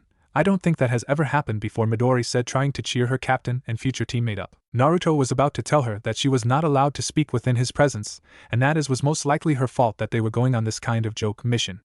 But he could not bring himself to do it. She was just too damn cute, even if she was an Uchiha. So he chose to mumble for himself and get going. Follow me, team, and speed it up already, he ordered as he jumped into a tree and then jumped from tree branch to tree branch. He quickly noticed that the only one that was even close to keeping up with him was Hana, so he had to slow down. I hate that monkey, Naruto thought with a tick mark above his eye as he let the others catch up to him. Why didn't the monkey just give him a simple mission like assassinating some traitor or something like that? 2 days later, the mission had gone well as could have been expected. They had arrived at Oita village at the north border of the land of hot water and picked up the item. The only trouble they had was a fight, or more like a misunderstanding within the squad. Flashback 1 day ago. Naruto was leading the group as they walked on a dirt road for a change instead of jumping from tree to tree. This was due to the others' constant complaining about we need to rest, or we haven't slept in a day. Slow down, something like this was new to Naruto, as he never really traveled with anyone before. But Naruto knew how he could take advantage of the situation. He turned around and looked at Hana. Hana, I need you to take the lead for a while. Hana raised an eyebrow high. Are we still walking for a while? Naruto nodded and let Hana get in front as she did. Naruto's eyes dropped downwards as he stared at Hana's back. Yeah, now we talkin', Naruto thought with a perverted smile which everyone noticed. Did you tell me to get in front just so you could stare at my ass? Hana growled. Naruto nodded. Of course. That is the reason I brought you in the first place. Hana gritted her teeth. So that is the reason. Captain, might I remind you that is my sister? Kiba said with a low voice. Midori was slowly backing away from them as she did not want to get caught in the fight. Hana looked really pissed of would attack her funny captain at any second now. I'm going to kick your ass, then I will take charge. I don't understand why the Hokage let you lead the squad instead of me in the first place, Hana said. Yeah, why would he? Naruto asked. He gripped his sword. Maybe the old monkey is dumb. Do you think he is dumb, Hana-chan? I think he is dumb, Naruto thought before she could answer. No, Hana said with anger, but she was still going to beat him up for his perverseness and stupidity. But she gave up on that as she stared at Naruto, and as she did so she felt like she was going to die. She saw a small flash, an illusion or something of Naruto unsheathing his sword and cutting her in half before she could even move. All Naruto had done though was to grip his sword and ready himself for a fight. Hana fell down on the ground sweating and panting. Hey, what happened? Are you okay? Naruto asked as he went up to her. I'm fine, she managed to say. Forgive me, Naruto, let's continue the mission. Alright, Naruto said cheerfully. End flashback. After that you would think that Hana would be distancing herself from Naruto or at least be more on guard around him, but she was the opposite. She followed his every move instead and didn't complain about Naruto's perverted comments or actions, such as when he reads his Ika in front of them. He had yet to make more perverted comments about her, which she was thankful for, but deep down that was starting to irritate her. Was she no good anymore? The mission was completed and all they had to do now was bring the item back to Konoha. It turned out the item was a custom-made pipe that the Hokage had ordered for himself. The squad was happy that they could complete the mission easily and did not find it strange that the item was ordered by the Hokage. Naruto, however, was furious and vowed that he would get Hiruzen back for this. Just as they had started leaving Oita village, trouble seemed to have found Naruto once again, or maybe it is Naruto finding trouble. They were now witnesses to some kind of kidnap attempt or hostage situation as they saw two big men with black cloaks with red clouds on them stand beside a blonde girl who wore black and purple clothes. The girl, who looked to be around Naruto's age, had been tied with ropes around her legs and arms. The tied-up girl was Niyujito, a Jinchuriki of Kumo. She contained the two tails. And she is way older in the manga, but in my story she is 14, same as Tayuya, both 1 year older than Naruto. The others had no idea what was going on, but Naruto had his suspicions. He had heard of these guys. He did not know who these two were, but he knew what organization they belonged to.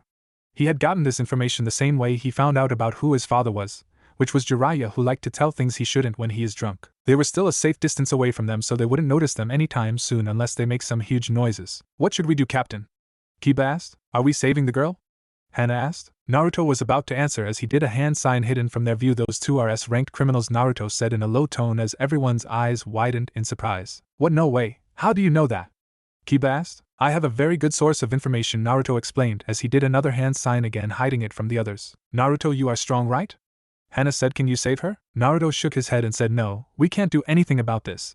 We are heading back to Konoha. But Captain, Midori said, not wanting to leave that girl here with those criminals. I said we are returning, that is an order, Naruto said in a serious tone. 5 minutes later, Naruto had earlier created a shadow clone that he switched places with, and then hid himself and stayed back. The shadow clone was now leading his squad back to Konoha while keeping a fast pace. Naruto needed them to get back to Konoha as fast as possible, so there would be no rest for them this time.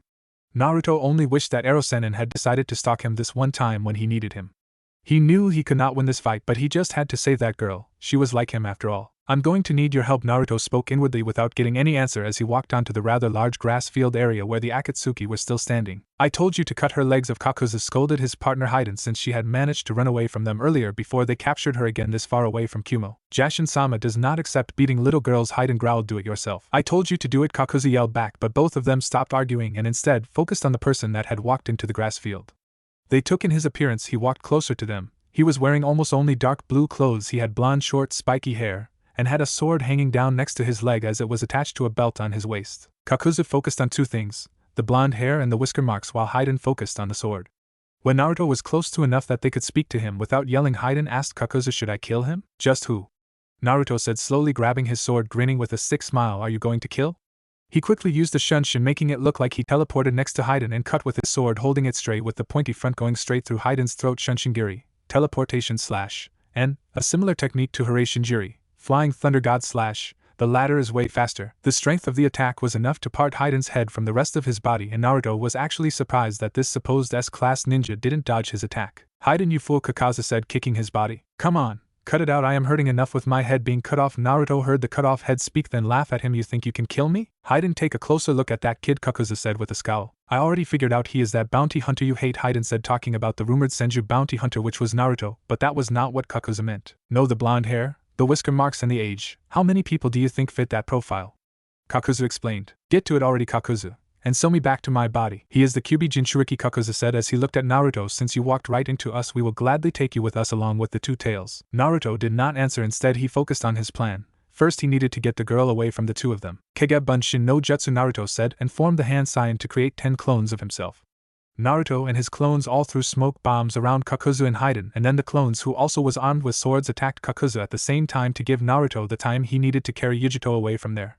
Just as Naruto thought, his clones had not managed to do anything to Kakuzu, and all of them had been defeated as he had gotten out from the grassy area and hiding behind a tree. He created another clone and had it run away while carrying Yujito. Naruto then walked back into the grassy area, meanwhile with Naruto's squad who had just entered Fire Country. Midoriya, Naruto's clone, said, gaining her attention and kind of pissing her off at the same time. She hated that nickname. The old monkey told us you are the vice captain, so as the captain I am giving you the last order, which is to get this squad back to Konoha, he finished before disappearing in a puff of smoke. Hi, Midori answered. A clone? Hana said in surprise. When did he? Don't tell me that bastard. Kiba said angrily, looking back the way they came. There is nothing we can do. We can't refuse an order from a superior officer. Remember, Hokage-sama told us he had the same authority as a Jounin. Hana said that, but she really wanted to go back and drag Naruto back. She was starting to like the little knucklehead. Midori nodded to Hana. We should go. Kiba stomped his foot on the ground in anger and yelled, if he dies I am going to kill him, with Naruto's clone heading towards the land of frost. Who are you and why are you helping me? Yujito asked as Naruto's clone ran at max speed. He had thrown her over his shoulder earlier the same way he had carried Kurenai and her team a week ago. I'm nobody and I saved you for no reason, Naruto answered in a whisper. Where are you taking me? Yujito asked, fearing for the worst. Kumo, Naruto answered quickly, looking at her. Kumo, forehead protector, you are from Kumo, right? Yujito nodded and Naruto smiled at that, and they kept going northeast towards the land of frost, which you had to pass through to get to the land of lightning and then Kumobikure. Now with Yujito out of the way, Naruto was free to let go without risking her getting hit by his techniques. Tajukage Bunshin no Jutsu, Naruto said, creating around 500 solid clones that took up all the space in the grassy area surrounding the two Akatsuki. Kakuzu had sewed Haiden's head back to his body during the time Naruto was hiding. They were both now using taijutsu to get rid of some of the clones as they kicked and punched through them. Bunshin Daibakuha, Naruto's clones had all charged the two and exploded while surrounding them. Meanwhile, the real Naruto stood in the back. It took almost a minute for the smoke to disappear that the huge explosion had caused. Standing in the middle where the two Akatsuki members had been before was now 4 dark shadowy-looking creatures surrounded by fire that had lit on the grassy ground. Haiden stood at the same spot he had been before, but this time he did not have a single scratch on him. His partner Kakuzu was not shirtless, but his appearance had changed a lot. He did not look human anymore. His whole body was connected by something that looked like wire or thread. The thread stuck out from his mouth and other body parts. I'm going to kill him, Haiden said, swinging his red triple-bladed scythe above his head with a maniacal laugh. This is my kill, Kakuzu said in his stern voice, don't get in my way. Meanwhile, Naruto was gathering Kurama's chakra and soon had red-orange chakra surrounding him with one tail. Naruto had a crazy expression as he smiled at them, then yelled, let's make it a beautiful death, and charged right at Haiden, swinging his sword at him repeatedly while Haiden blocked with his scythe. The 4 shadow-looking creatures attacked them with water, fire, lightning and wind attacks, which they dodged as they kept trying to hit each other with their weapons. This went on for another 20 minutes before Naruto gained the memories from the clone that was carrying Yujito. The clone had brought her close to the border between the land of hot water and land of frost. Naruto had once again unknowingly healed Yujito enough that she could travel the rest by herself without problem. All Naruto had to do now was to stall these two enough to give Yujito the time to get to the land of lightning. After jumping high up the air to dodge a fire attack coming from one of the shadows, and then a replacement technique to dodge a lightning attack from another, Naruto bit his thumb. Kuchio's no jutsu, Naruto said, and after that summoned 2 huge toads, which was Gamabunta and Gamaken. I need your help, guys, Naruto said, standing above Gamaken. I will do my best, but I might screw up. I am bit ungraceful, Gamaken said. Gamabunta scowled more than usual. You will have to buy me tons of sake for this, brat. Sure thing, boss, Naruto agreed quickly while thinking, if I am able. Gamabunta and Gamaken got to work right away as they focused on the 4 shadow creatures, giving Naruto the chance to put his focus on Haiden and Kakuzu. I'm going to kill him, Kakuzu said, having had enough of Naruto's stalling. No, he is mine, Haiden immediately fought back. Not only is he in Jinchuriki, he is also that half-assed wannabe bounty hunter I hate. This is my kill, Kakuzu growled. Let's see who kills him first then. Haiden taunted. Naruto grinned with a sick smile. He had accepted that he was going to die, but at least he had completed the mission he was ordered to do and kept his squad safe. But his real mission was to save Yujito. Call him a chivalrous bastard, he just couldn't leave that girl with these guys. Naruto's features started changing as his teeth and nails grew, and his whiskers darkened as the second chakra tail formed behind him. Naruto charged right at Kakuzu with high speed and did a 2-handed slam of his sword into Kakuzu's shoulder with the goal of cutting Kakuzu into 2. Daishinken, Great Dragon Shot. Kakuzu had hardened himself with the stone technique and blocked the whole attack except for the shock wave that it had caused. The ground around them had split from the shock wave, but even so Kakuzu stood there smirking without having taken any damage at all. Wasting no time, Haiden charged at Naruto once again, giving him no other option than keep dodging his constant scythe attacks. Gamaken and Gamabunta had attempted and succeeded in hitting the shadowy creatures many times now, but every time it would appear as if they took no damage and get right back into attacking them. The shadowy creatures had also attacked them in return, and the toads, actually being living things that are not immortal with one weak point, had taken damage, and could not keep this up for too much longer. After Kakuzu had hardened his whole right arm and slammed Naruto down into the ground with a powerful punch, Haiden had kicked him in his jaw and sent him flying up the air. The shadowy creatures with lightning and fire attacks had attacked him at the same time as he was mid-air. After that, Naruto had started giving up, and 5 more tails quickly formed around him, and his whole appearance changed. He now looked more like a mini version of the Kyuubi than himself. That was the time Gamabunta and Gamaken decided to take their leave. Once they got back, they quickly sent word to Konoha via messenger toad to tell them what was going on. Meanwhile, in Konoha Hokage office, "Are they ever going to stop?" Hiruzen thought with a big sigh as he looked over the ninjas arguing in his office. One was Jiraiya, who wanted Naruto to become his apprentice. The other was Kakashi, who wanted to kick Sasuke out of his team and have Naruto replace him. These two kept fighting about this and had knocked each other out several times already and not left the Hokage office for a few days. The third person was Sarutobi Asuma, who had told them that he was happy about his team, but demanded the fourth person to reconsider her request. The fourth person was Yuhi Kurenai, who had demanded that the teams needed to change. She had thought it was unfair that Kakashi had gotten the genius Uchiha Sasuke as well as Uzumaki Taiya, who she wanted for her squad. But the biggest reason was now Kakashi even wanted Naruto on his team, and that was the breaking point. Naruto would be on her team, or no team at all. "Enough, Jiraiya-sama, you will take Sasuke and I will have Naruto on my team," Kakashi yelled. "Who the fuck is Sasuke, you disrespectful little brat?" Jiraiya yelled back. "Kurenai, please reconsider. I don't think anything good would come out of a roster change," Asuma pleaded. "Shut up, Asuma," Kurenai answered with a tick mark formed above her eye. "I'm getting too old for this shit," Hiruzen thought with a sigh, looking out of the window. "Now where is that pipe I ordered?" Back with Naruto, who had entered his mindscape. "Good, keep going, give in to your anger," Kurama cheered as Naruto walked closer to the cage and the seal. "Rip the seal apart, and let me take care of those two outside," Kurama said with a grin as Naruto was finally going to let him free. Naruto, no longer caring about anything, did as he was told, rip the seal apart. The next thing Naruto expected to happen was the fox jumping out of the seal and kill him, but instead he felt a hand on his shoulder, and he looked up to see his father staring down at him. Minato had restored the seal as he smiled at Naruto and was about to speak when Kurama yelled, "Get in here so I can rip you to shreds, Minato." "Always so unpleasant," Minato said, then turned to Naruto. "Let's go somewhere we can talk." After he said that, the background changed and Kurama was no longer there. "Dad?" Naruto asked, still not really understanding what was going on. Minato nodded with a smile. "Yes, Naruto? Where the fuck did you come from?" Minato laughed and let Naruto punch him in the stomach. Ouch. He held his stomach as he explained, "I sealed some of my chakra inside you after I sealed the Kyuubi so I could explain a few things." "Get to it then," Naruto ordered. Minato's sweat dropped. "What a loving son I have." "There was someone that was behind that attack 13 years ago controlling the Kyuubi." Minato began telling the story of how the masked Uchiha had attacked them 13 years ago. He told him what he knew about his appearance and techniques. "I promise, Oyaji, I will defeat this Uchiha and avenge you and Mom." Minato smiled at that, then said, "Come here for a second," and Naruto did just that, and when he was close enough, Minato put his hand on Naruto's head. Outside Naruto's mindscape, the fox chakra disappeared and Naruto's body turned back to normal with his clothes damaged and his skin looking burned everywhere. "There is something different about him," Kakuzu said as he had noticed a change in chakra. "Be on guard." "Seriously, Kakuzu, stop worrying about that brat already," Haiden yelled. "Let's just take him out for good." Then ran at Naruto. Minato had taken charge over Naruto's body, and he smiled a little as he used Hiraishin to get in front of Haiden and smash a Rasengan into his gut, which sent him flying away. "I will call that the father-son flying thunder god super Rasengan technique," Minato chuckled, staring at Haiden, who kept flying. Naruto, who was able to witness the whole thing, thought, "Badass. I need to learn that." "What are you?" Kakuzu asked in a serious tone. "Sorry, I don't have time to talk," Minato said and focused. Good, it's still there, he thought, and used Hiraishin once again, but this time he teleported a way longer distance. Killer Bee thought this was the perfect day for some relaxation as he wrote some new lyrics for his rap songs.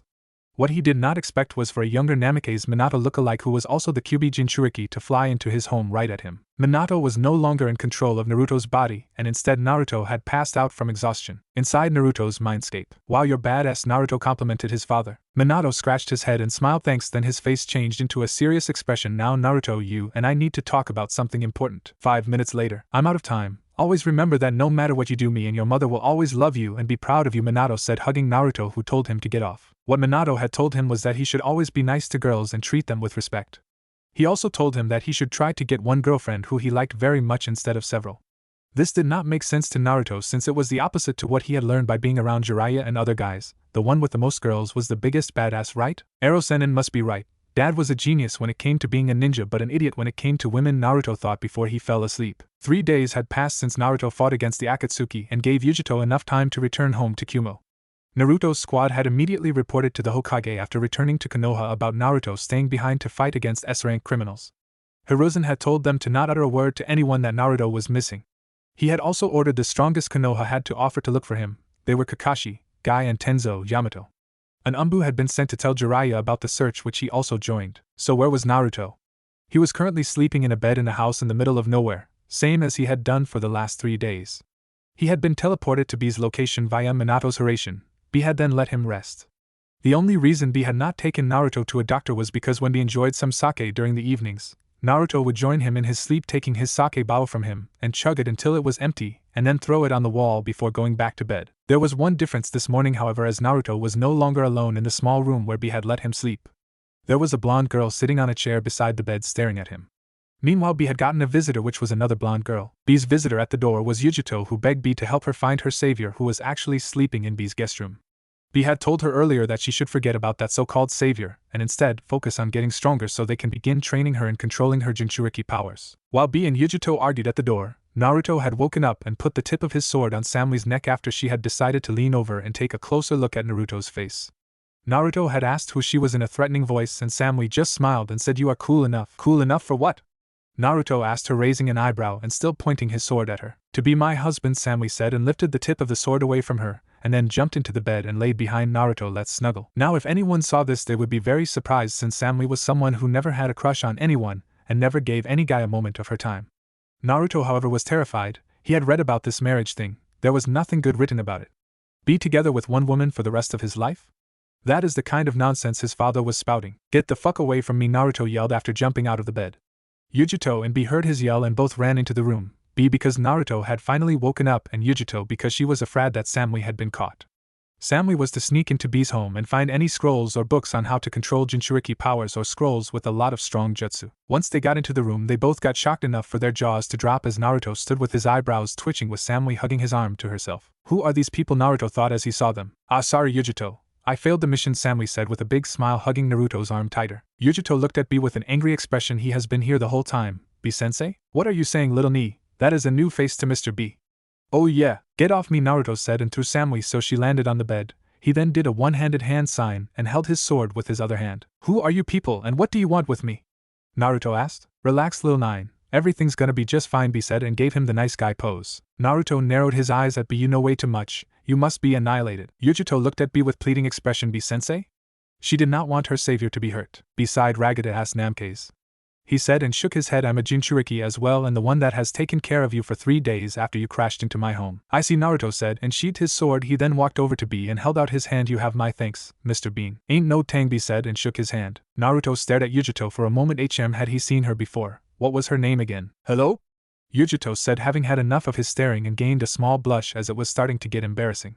Samui, on the other hand, was getting jealous. Yujito must stay away from her man. As Samui snuck next to Naruto and hugged his arm again, Naruto looked really concentrated. "Did we meet?" he asked. B laughed loudly. "On nigga, you gone fucked up." This caught Naruto's attention. "Speak sense," he demanded. "Get the fuck away from here before you get caught up into something that even I can't save you from," Kurama warned him with what sounded like a scared voice. Yujito looked a little sad after hearing that. He did not remember her, but what annoyed her was Samui, and how she was acting. Samui never showed any interest in any guy, and Yujito knew about it since they were best friends. Did she have to start showing interest to the only guy Yujito herself was interested in? "Samui, can you get off him?" Yujito said with a sweet smile. "I got things to do," B said, and ran out of the room. "Are you jealous?" Samui said teasingly. "Not cool. This is fun and all," Naruto said, throwing Samui onto the bed again. "But I have to leave." Naruto began walking out of the room and heading towards the front door of the house. Yujito ran after him and said, "Wait." Naruto turned around and she said, "Thanks for saving me," and gave him a hug. "No problem," Naruto said, confused. What the hell was going on? Yujito turned around as she was going to walk back to the guest room and start the argument with Samui, and that was when Naruto saw her back and, more importantly, her ass and legs. "Ah, you're that girl," Naruto said with a big smile. He had carried her over his shoulder, and because of that her legs and ass was pretty much all he could see, and that is how he remembered her. "So now you remember?" Yujito asked. "Yeah, good thing everything worked out. Anyway, see ya," Naruto said, and did a shunshin to get away from there before he got caught up in that terrible thing that the fox warned him about. One of the first things Naruto did after gaining a bit of distance from the land of lighting was to send a messenger toad to Hiruzen saying that he went fishing and was not going to return anytime soon. Naruto did just that for the next week and drank a lot of booze. He played pirate for a while, and when he got bored of that he started training. After training for another 2 weeks he decided to return to Konoha. After a week of searching for Konoha and the third time he walked past this mountain area in some kind of desert, Naruto had realized he had a problem. Naruto had never stopped drinking, so he was constantly drunk. Kuchiyose no Jutsu Naruto summoned his drinking buddy Gamaken and told him to take him to Konoha in exchange for sake. One day later, Naruto walked into the Hokage's office. I'm here to request some changes to the newly formed Genin teams, Hokage-sama. We have discussed this already, Hiruzen said with a sigh. He noticed that something was off about Naruto. Yes, so you will put me on Kurenai-chan's squad and also make a rule concerning me. Hiruzen had already figured out what was going on, but he wanted to find out what the rule was. What rule? Whenever I disrespect my elders or do anything not fitting for someone my age, I need to be punished by Kurenai-chan, Kai Hiruzen said, and released the genjutsu that Kurenai had put on him. A simple one that she had used several times already to get Hiruzen to change his mind about the squads. You need to stop that, Kurenai, Hiruzen said, sounding like he scolded a kid. Kurenai pouted, but come on. I'm done fishing, old monkey, Naruto yelled as he stormed into the office. Hiruzen quickly noticed what was off about Naruto in the genjutsu. This Naruto was drunk. Hello, Naruto-kun, Kurenai, who sat in a chair in front of Hiruzen's desk, said with a wave. Naruto mumbled something and sat down next to her with a pout. Got any booze, old man? Before Kurenai could scold Naruto about his drinking, Hiruzen told her to leave them as they needed to talk in private. On her way out of the office, she heard. So what happened? Not much really, monkey. I just caught 2 fishes, that was too much for me to handle. Naruto had told Hiruzen what had happened during the fight with Akatsuki and afterwards. Naruto had however left out a lot of details that he refused to tell Hiruzen, such as the girl he saved being a Jinchuriki from Kumo, and how he escaped and where he escaped to. Hiruzen was not buying all of it, but he would let it go for now. Now it was time for Hiruzen to finally tell Naruto about his newly formed team. So I found you a 3rd member for your team, Hiruzen began as they had moved on from talking about the encounter with Akatsuki. Okay, good. Anyone I know? I doubt it. Her name is Hyuga Hanabi and the younger sister of Hyuga Hinata. She's 11 and the best student of that age group, similar to your other teammate, and Hanabi is older than in the manga in this story.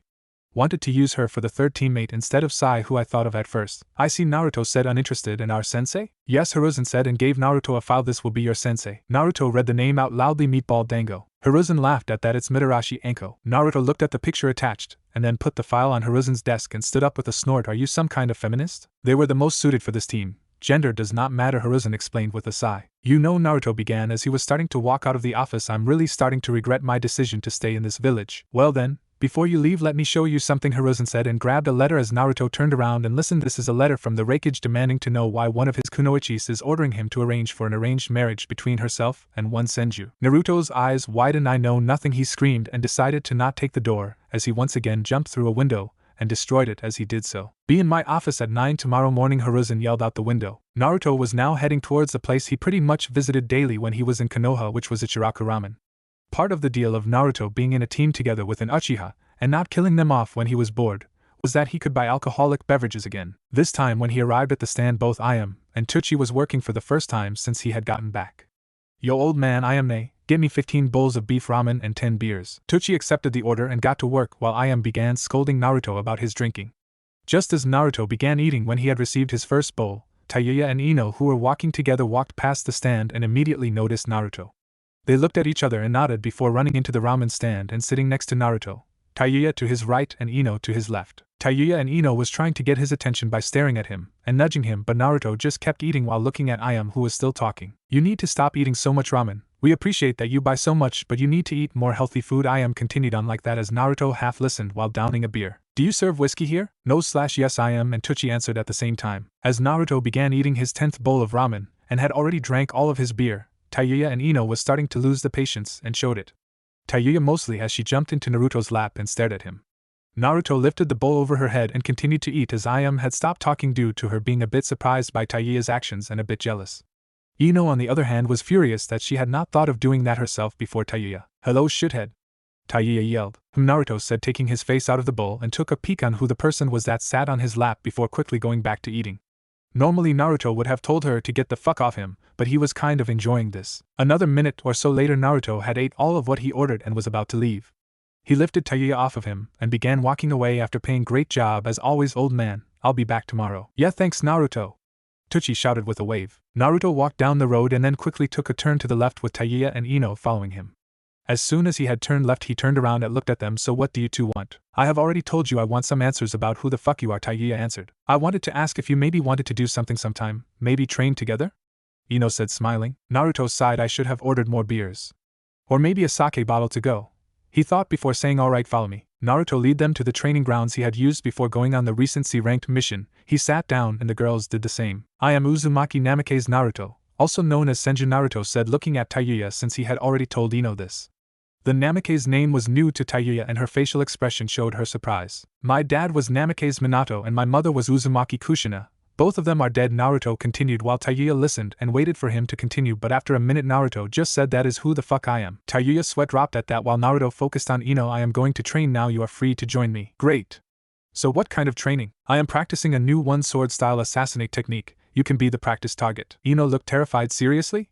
She asked. Naruto laughed. No, seriously though, just do what you usually do and maybe I can help you if I see something you can improve on. Okay, sounds good, Ino said, smiling at Naruto before doing some stretches. Tayuya wanted to know more about Naruto and demanded to know things such as where he has been for the last 3 years. Are they family? How does he know Erosenin and on and on? Naruto just told her, I will tell you another time. For now, how about you join us? Tayuya agreed since this was a good opportunity to get some extra training with some help, especially since Kakashi rarely trained them. Naruto just did what he always did, first practicing some new sword techniques, then began a spar with Gamahiro, both of them taking small breaks to empty a sake bottle during the spar. Ino and Tayuya spent pretty much the whole time dodging them as they jumped and ran around the whole training ground. The day ended with Gamahiro knocking out Naruto once again and Tayuya and Ino having to carry him back to his home. Since they did not have the keys, they figured they would let him sleep on Tayuya's couch since they were neighbors. Ino decided that she would sleep over as well since she didn't want Tayuya to be alone with her Naruto, which Tayuya kindly answered back to with a fuck you, but nonetheless let her stay in her room. The next day Tayuya was woken up by someone knocking on the window to her bedroom from outside. Kakashi was outside reading his Aika as Tayuya opened the window. Kakashi-sensei? What the fuck are you doing here this early? She asked with a yawn since it was still very early, around 6 in the morning. Kakashi I smiled. I have gotten us another C-ranked mission since you guys have complained so much about the D-ranked ones. We leave soon. Meet me at the southern gate in 20 minutes. Hi, Tayuya said and closed the window in Kakashi's face. Tayuya quickly dressed herself, then got something to eat before packing everything she would need on the mission. As she was running around her apartment, she suddenly halted as she saw the couch where Naruto was sleeping, the reason for that being that Ino was sleeping on it as well. Ino, like last time, had snuck into Naruto's bed and hugged him in her sleep. She was not aware that she was doing it since she was sleepwalking. Normally Naruto is on alert even in his sleep and would not let anything get close to him, but for some reason that does not apply to Ino. Tayuya was well aware of Ino's love interest having changed from Sasuke to Naruto since she pretty much let everyone know about it and made no effort to hide it around Naruto either. But she was not okay with it. This was the first time she had found anyone that was interesting in Konoha since she came here, so there was only one thing to do now. Tayuya ran to the kitchen and filled up a bucket with water and then ran back to the couch and threw the water over them, at least one of them. Naruto had jumped and was now standing on the ceiling upside down, channeling chakra to keep him from falling. He was laughing at Ino's expense. Ino, however, was not as cheerful. She was pissed off and glaring at Tayuya. Why did you do that, bitch?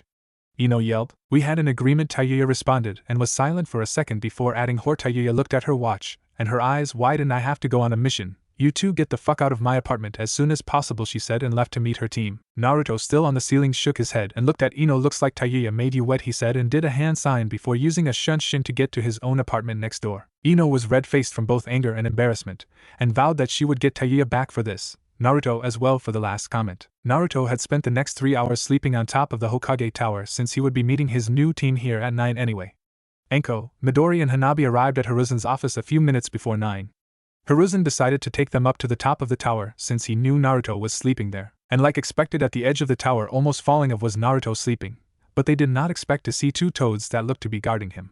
Both were small young toads, one orange with purple markings around his eyes, the other was yellow with orange marking around his eyes. Both wore blue vests. They were Gamakichi and Gamatatsu, Naruto's personal bodyguards and scouts. Intruders! Gamakichi yelled and jumped high up in the air. Give him the booze, Gamatatsu screamed with panic. I'm on it! Gamakichi yelled and threw a sake bottle towards Naruto, who caught it with one hand and took a sip. Naruto sighed loudly after enjoying his sip of sake and said, This is the second time today that I have been woken up in an unpleasant way. Hiruzen ignored Naruto for the moment and focused on the others. For those of you who haven't met him already, this is your final teammate, Uzumaki Naruto. Hi, Hokage-sama, Hanabi said with a serious expression as she stared at Naruto. Enko laughed watching Naruto. He is a bit odd, isn't he? She asked Hiruzen, who just shook his head and thought you are one to talk. Gamakichi and Gamatatsu disappeared in a puff of smoke at the same time as Midori ran up to Naruto and smiled as she greeted him. Naruto Taishu, I'm glad you are okay. Naruto scratched the back of his head and said, thanks, Mitojo. Midori got a tick mark above her eye as she corrected him. It's Midori, just Midori. She hated that Naruto called her Ojo as if she was some kind of princess from a royal family, and that he forgot hers and everyone's name. Well, good luck with your team, Hiruzen said and disappeared quickly before Anko could complain and tried to change his mind. Anko's sweat dropped at Hiruzen's actions before walking towards Naruto and Midori with Hanabi following after her. Okay team, let's have a seat and introduce ourselves, Anko said as she sat down, and Midori and Hanabi did the same, taking one side each next to Naruto so they faced Anko. So this is Dango and Higamuto, and Imuto, little sister, I think. No one talked and Naruto was even drinking his sake bottle again, so Anko decided to go first. I will go first. I'm Midarashi Anko, also known as Konoha's most sexy and dangerous jounin. As she said that, Naruto looked up from his sake bottle and paid attention. That is all. Wait a minute, Naruto said. Who are the one that decides that? Decides what?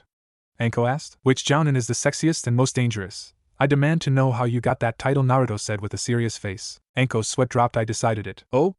Naruto said with a raised eyebrow. So you were lying then? I don't think you are fit to be a leader if you are a liar. Lying? Anko asked with a smile, then pressed her tits together to show more of them, trying to get a reaction out of Naruto. Naruto, however, just pointed a finger at her and said, your tits got nothing on Senju. Huh?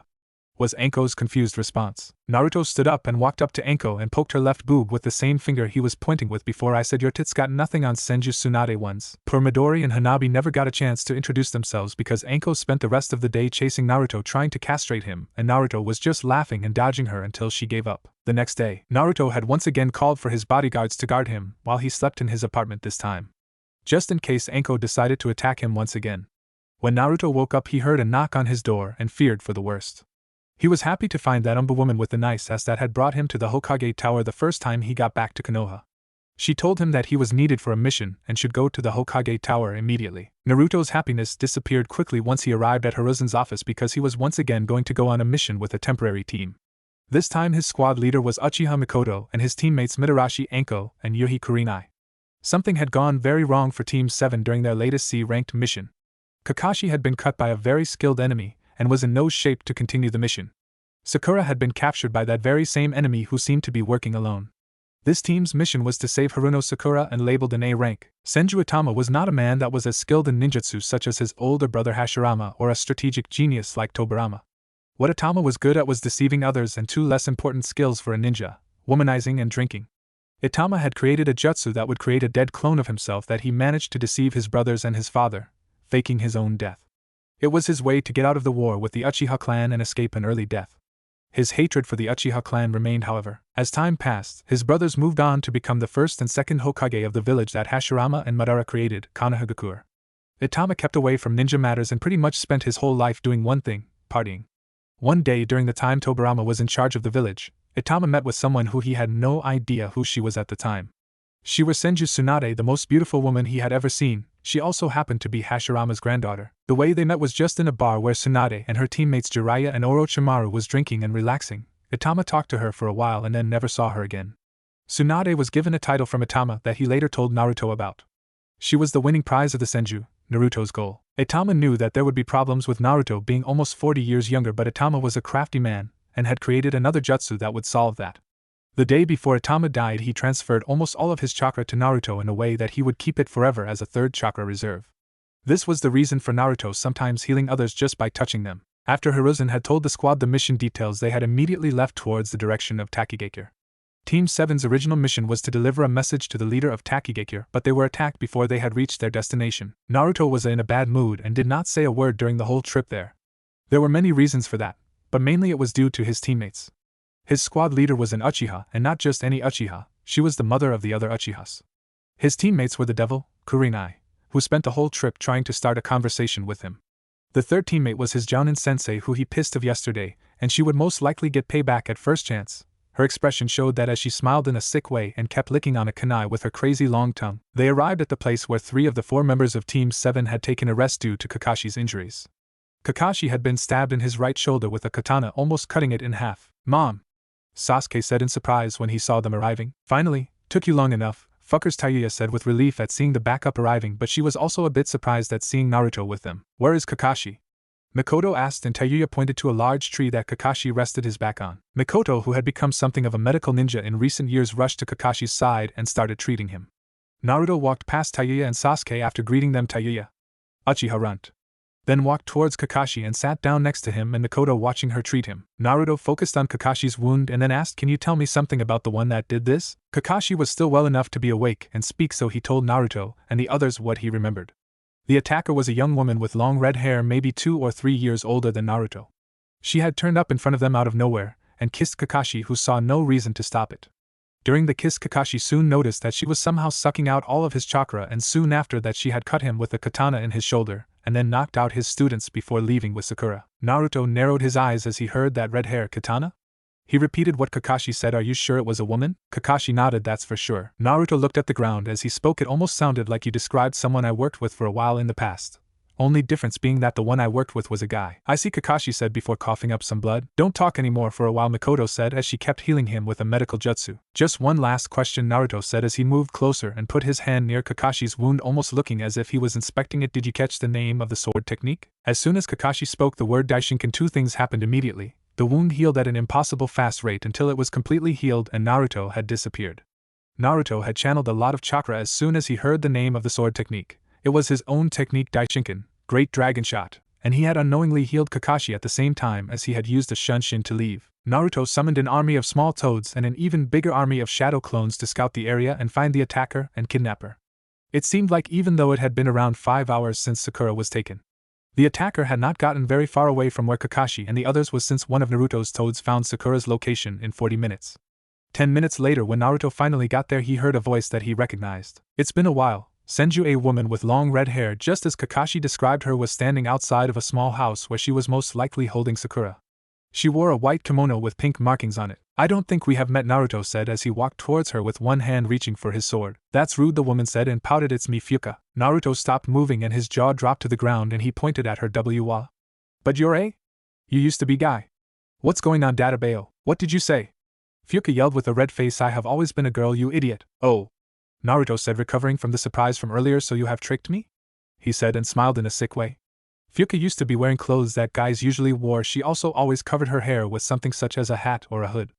Naruto, who probably would not have seen the difference anyway, always thought Fuka was a guy. I admit that I might have changed a little bit, but I have never given you reason to believe that I was a man, Fuka said, and she was starting to lose her patience. Okay then, Naruto said and pointed at her chest. You grew a lot, I see. You used to be flat as a board, even more flat than the pink-haired girl you have kidnapped. That is why I thought you were a guy. A natural mistake. Hey! Sakura yelled from inside the house. Shit, she heard me, Naruto mumbled. Oh well, Fuka said and picked up a katana that was leaning against the wall of the house. I was wondering if I should let you go considering our past, but now I have changed my mind. Naruto and Fuka were not close friends or something like that. They had done a few jobs together in the past. Most of the jobs were bounty hunter jobs. The reason they stopped doing jobs together was due to how Fuka had changed as time went on. She started taking on jobs that Naruto would never accept doing, such as killing or capturing civilians or ninjas that were not criminals. So Naruto decided to stay away from Fuka and hope that they would never meet again. Can I ask one thing before we start? Naruto asked as he prepared himself to either get killed or to kill his old friend. Go ahead. Why did you take the girl? Her? Fuka said with her thumb pointing at the house. I am selling her to some slavers. Easy money. I see, Naruto said with anger showing from his expression. You have kidnapped one of my comrades and you have also used my own technique on another one. Enough talking, Fuka said and sprinted towards Naruto. I have missed your chakra, she said, yelled with a laugh. Fuka used to be the stronger of the two of them due to her being older than Naruto, but in speed they were pretty evenly matched. That was 2 years ago and Naruto had grown a lot since then. Mostly he had become much taller and gained more body strength. When two swordsmen had the same speed and around the same skill, it was almost always decided by who had the most body strength. Sure, son. Naruto yelled as he almost flew towards Fuka and slashed down with his sword trying to cut her. Fuka had quickly moved out of the way and was now standing behind Naruto and attempted to pierce her katana through his back, but Naruto got away by quickly substituting with a wooden log. Naruto wasted no time to attack as he shot a Sanjiraku Pondo Ho sword slash towards Fuka, who barely managed to dodge it as part of her kimono covering her left arm had been destroyed. A new technique? How naughty, Fuka said and held her left arm. Naruto did not answer. Instead he created 5 shadow clones Ninpo Kage Bunshin no Jutsu. Fuka hated it when Naruto would use the few ninjutsu that he knew when they sparred back in the day. Naruto knew about that and had decided to use ninjutsu for a while to anger Fuka and make her lose focus. Naruto held up a regular shuriken and threw it at Fuka. Ninpo Shuriken Kage Bunshin no Jutsu. He created a massive amount of clones of the shuriken, all flying at high speed in Fuka's direction. Fuka smiled a bit because she realized that she could just get out of the way quickly and let Naruto keep throwing jutsu at her until he runs out of chakra. But that plan was quickly stopped when she saw that Naruto's clones had surrounded her, and she had nowhere to run except straight ahead into the flying shurikens. Ninpo Katan Enden! Naruto's clones standing behind Fuka shot a large bullet of fire the size of 3 chujis at her. This was one of the new techniques Naruto had learned while training during his fishing trip. Fuka only saw one way to get out of this situation, and it was to use her fastest technique to quickly get over to the real Naruto's position and end the fight immediately. It looked almost as she teleported next to Naruto, but before she even managed to register where she was, she found herself laying on the ground with Naruto's sword pierced through her shoulder, holding her stuck down to the ground. Hee, Naruto chuckled as that smile returned that he always got when he was about to kill someone. Such a shame, he said, and drew the sword out of her body, and then aimed it at her heart. Just as he was about to connect, Fuka disappeared from the ground and now stood next to the house once again, holding her shoulder. I will not forget about this, Fuka said, and disappeared once again, but this time she must have teleported further because he could not see her. Naruto could have chased after her but chose not to. The mission was to save Sakura, not kill Fuka, and since Sakura was still in the house, he had completed the mission and redeemed himself from his failure on the last mission. I will never understand women, Naruto mumbled as he walked into the house and saw Sakura sitting on the floor with her hands and legs tied up. Naruto? Sakura said, a bit surprised. Did you defeat her? Naruto nodded and cut the ropes, allowing Sakura to move again. Sakura stood up and hugged Naruto. Thanks, Naruto, she said, and started crying into his chest. Meanwhile, Naruto just stared at the top of her head with his eyebrows twitching. He did not know what else to do. He had never been in this situation before. A minute or so later, Sakura had calmed down a bit, and Naruto told her that they should get back to the others who were probably looking for them.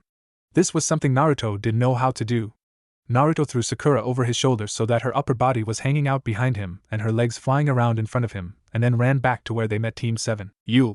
Naruto said as he was currently jumping from branch to branch in the forest, heading back to the others while carrying Sakura. What is it? A somewhat irritated Sakura answered as she was not exalted about the way Naruto carried her. When we arrive, I want you to do something for me. Okay, what do you want me to do? 20 minutes later, Naruto arrived at the big tree where Kakashi was still resting. The others that was there was gathered around Kakashi with the exception of Anko, who had headed out looking for Naruto.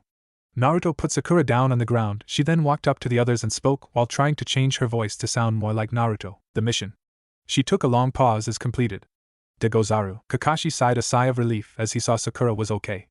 Kurenai was currently glaring at Naruto, and that was making his eyes twitch, as well as the Degozaru comment Sakura added that was totally unnecessary. Good job, Naruto, Mikoto said, walking over to him and putting a hand on his shoulder, but next time, please follow my orders and don't do things on your own, okay? She added with a smile. Sakura then looked a bit uncomfortable before she spoke again with the changed voice. I don't see any reason to stay with you lot. I will take my leave and report to Monkey Degozaru. Naruto stuck out his tongue as he did hand sign and disappeared using a shunshin. What an odd guy he turned out to be, Mikoto spoke to herself before she left the others to find Anko so they all could return to Konoha. Kurenai, who was now glaring at Sakura instead of Naruto as soon as he was gone, told her, you. Yes? Sakura said, a little bit uncomfortable. Don't think it means anything just because he carried you, Kurenai, and then stopped glaring at her before looking back at her, adding HMPF before leaving herself, most likely running after Naruto. The bitch. Taiyu yelled and ran after Kurenai while Sakura just stood there with her jaw dropped thinking, what the hell is going on? HN. Stop standing there with your mouth open, Sasuke said to Sakura and pointed to Kakashi. Help me carry him back. Sakura did as she was told but thought Naruto would never let me carry anyone. Wait, what am I thinking? When Mikoto came back with Anko, she asked, where are Kurenai and Taiya? They left, Sasuke answered. Left where? Most likely they went after the idiot. Which idiot? Naruto, I think his name was. I see, Mikoto sighed before looking around and noticed that Anko was now gone, not her too. A few hours later, Hiruzen's office. Hiruzen was relaxing, enjoying a smoke while reading another masterpiece written by his former student Jiraiya while he heard a sound from outside. It sounded almost as if a cannonball had been shot nearby and was flying right at him. Naruto soon flew through his window, destroying it before landing on his feet in front of his desk and running to his trash can and then puked into it. That's ugh. The last time I drink and run. Hiruzen scrunched his nose and said, I take it you finished the mission? It is done, Naruto said and sat down on a chair in front of Hiruzen's desk while the old man himself went back to reading the Ika and refilling his pipe. It took another hour before Hiruzen had noticed that Naruto had fallen asleep in the chair, and another 2 hours before Kurenai, Taiya and Anko arrived at his office. Where are the others? Hiruzen asked as soon as they entered. They will come later since Kakashi can't travel at max speed due to the damage he took, Kurenai answered. I see, why aren't you all traveling together? I returned as soon as I could to hand out some punishment to a genin who has been misbehaving, Kurenai answered once again, while Anko nodded yes, same reason for me. What about you, Taiya-chan? Hiruzen asked her. The bitch left so I had to get back so she would not do anything to the shithead, she explained. The shithead? Hiruzen repeated with a confused face before going back to his Ika. You girls may leave. All three of them got a twitch mark above their eyebrows as they saw that book and that he just started reading it in front of them. Kurenai was about to walk up and grab Naruto. I will just take leave, Hiruzen commanded before laughing. The shithead is resting. Stingy old man. Tayuya shouted as she ran out of the office with Anko and Kurenai following. Hiruzen sighed once again and was about to go back to the Ika world when he heard Naruto speak in his sleep tits. Yes, Hiruzen answered with a laugh. Tsunadeheim Naruto added a second later, and then snored loudly before falling of the chair. Ha ha! Hiruzen laughed as he slammed his hands on his desk. Hiruzen then summoned Enma and had him carry Naruto back to his apartment so he could sleep in his bed. Mikoto and Team 7 with the exception of Tayuya arrived another hour later and gave their report. Kakashi was taken to the hospital just to be safe while Sakura was told to go home and get some rest before the team would meet up tomorrow. The next day, Naruto woke up and thought this has to stop as he saw that Tayuya was sleeping in his bed. She did not want Ino to have one-up-one her, but little did she know Ino had already slept in the same bed with Naruto twice. After Naruto had done what anyone would in this situation, run out of his apartment in haste, Naruto had been stopped right outside his door by Kurenai and Anko, who stood outside blocking his path. NGH, Naruto exclaimed with his eyebrow twitching, "What do you want?" "Our team are doing some D-ranked missions today, so you need to come with me and meet up with the girls," Anko answered as Tayuya, who had woken up from all of the noise, ran out to them only wearing her pajamas. "Fucker, where are you going?" she yelled. "Haha, I think you are my favorite student already," Anko said and laughed before adding, "Meet me at training grounds 12 in 10 minutes. And then disappeared in a shunshin. Kurenai was red with anger as she pointed at Tayuya. "What is this?" she asked Naruto, who just raised an eyebrow. "That is Tayuya, my neighbor," Naruto answered as if Kurenai did not know who she was. "Fuck you, bitch," Tayuya said and closed the door, adding, "I'm making myself breakfast then meeting up with my team." Yeah, good luck with that," Naruto mumbled since he did not have any food at all. "I won't stand for this, Naruto," Kurenai continued and crossed her arms above her chest. "Now listen here, woman," Naruto scowling, "it is not my fault that all these girls keep showing up in my bed. There are others," Kurenai yelled, "and I told you to call me Kurenai-chan." "Sure there is," Naruto answered calmly before raising his voice. "However, I fail to see how that is your problem. It is my bed." "Wait a minute, you didn't know about them sleeping there?" Kurenai asked. Naruto shook his head. "I usually have my trusted companions guarding me while I sleep when I am in some kind of danger, but these girls keep showing up when I am knocked or passed out." "I see that is a problem we must address," Kurenai said, nodding her head. "Agreed. I have an idea. How about I move in with you and keep them away?" Kurenai suggested and added, "I can cook food and do the laundry as well in a way to make it sound like a better deal." "How does that solve anything?" Naruto yelled. "Then I will be stuck with the devil in my apartment." "Naruto-kun, what have I told you about that?" "Screw you," Naruto said before disappearing in a shunshin heading towards training grounds 12. "Right," Kurenai said with a blush. Someday, Naruto had noticed something while he moved away from his apartment. Those two idiots, the fake Uchiha and Erosenin, were hiding nearby, most likely spying on him. Erosenin was even taking notes. Naruto wondered if the monkey had set them up for this. He needs to get some answers soon. When Naruto arrived at training grounds 12, the others was already there.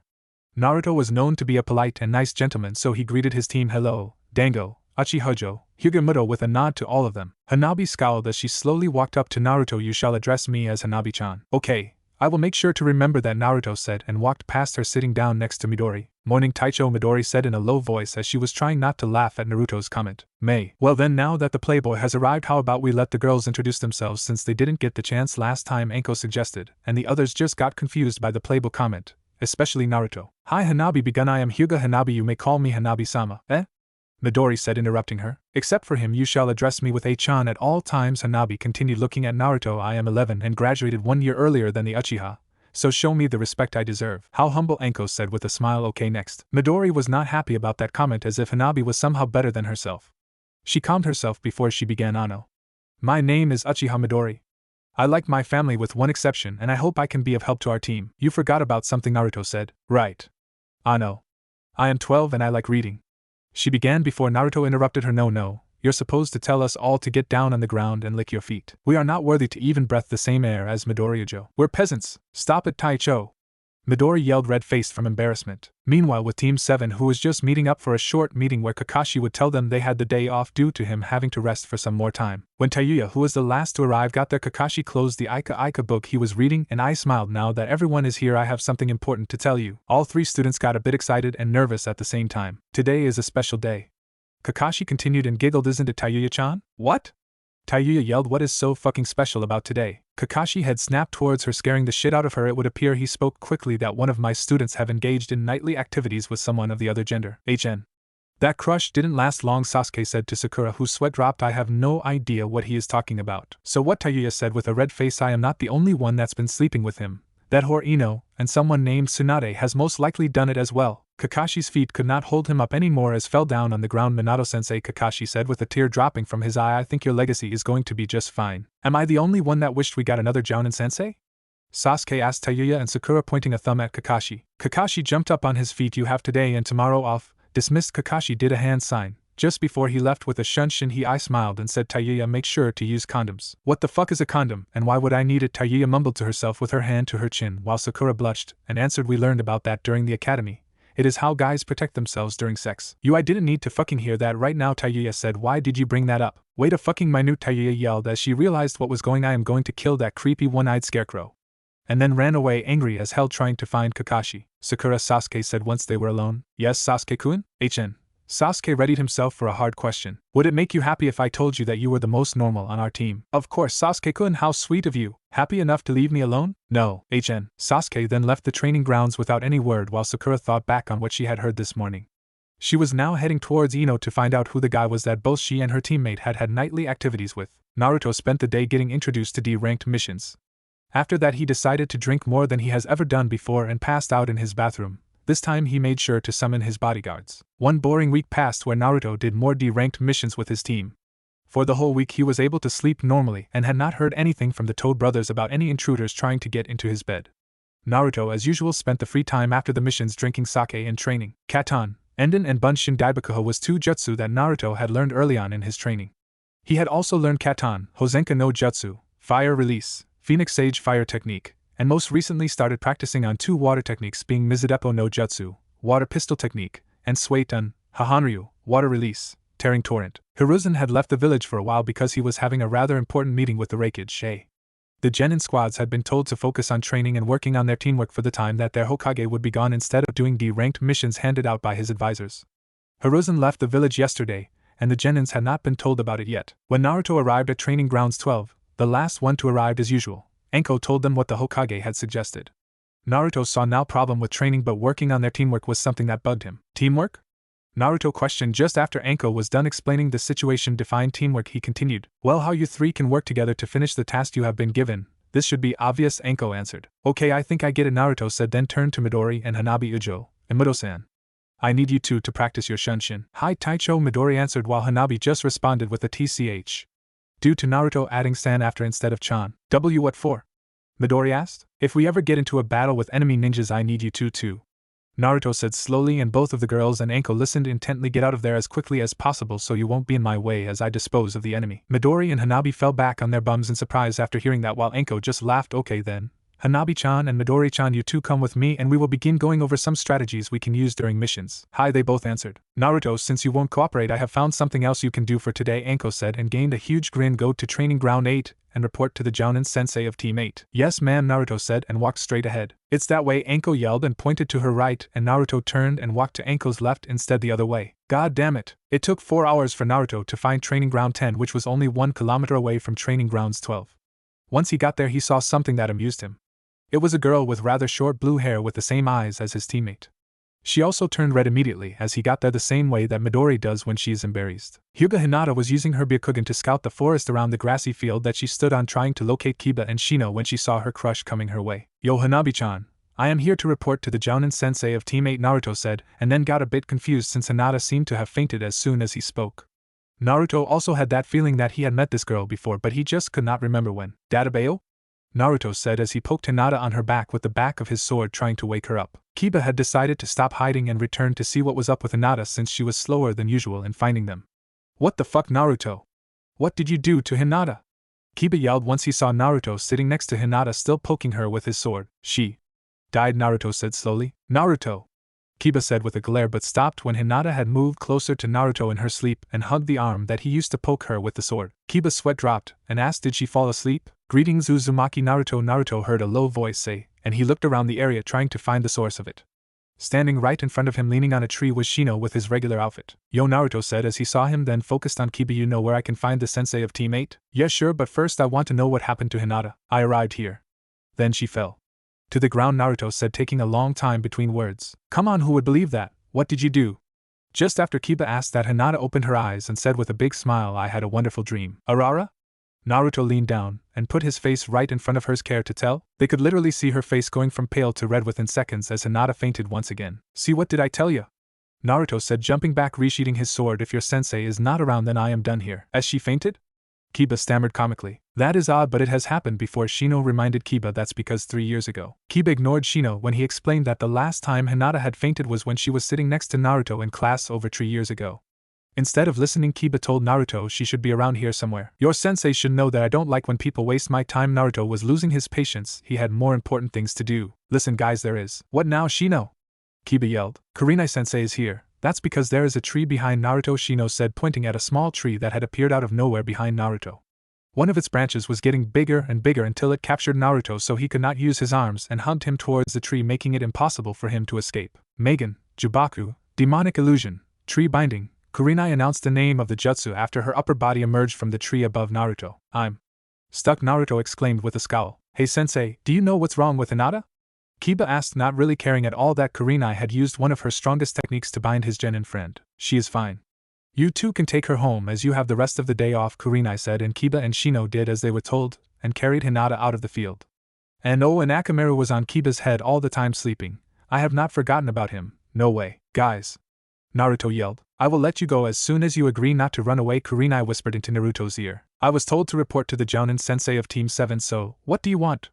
Naruto asked. You are going to help me as punishment for misbehaving in the past. Okay, sounds easy enough, Naruto agreed quickly but had no intentions of actually helping her. As soon as she let him go, he was out of there. Good, I actually expected you to refuse, Kurenai smiled as she released the genjutsu, allowing Naruto to move again. So what is it you need me to do?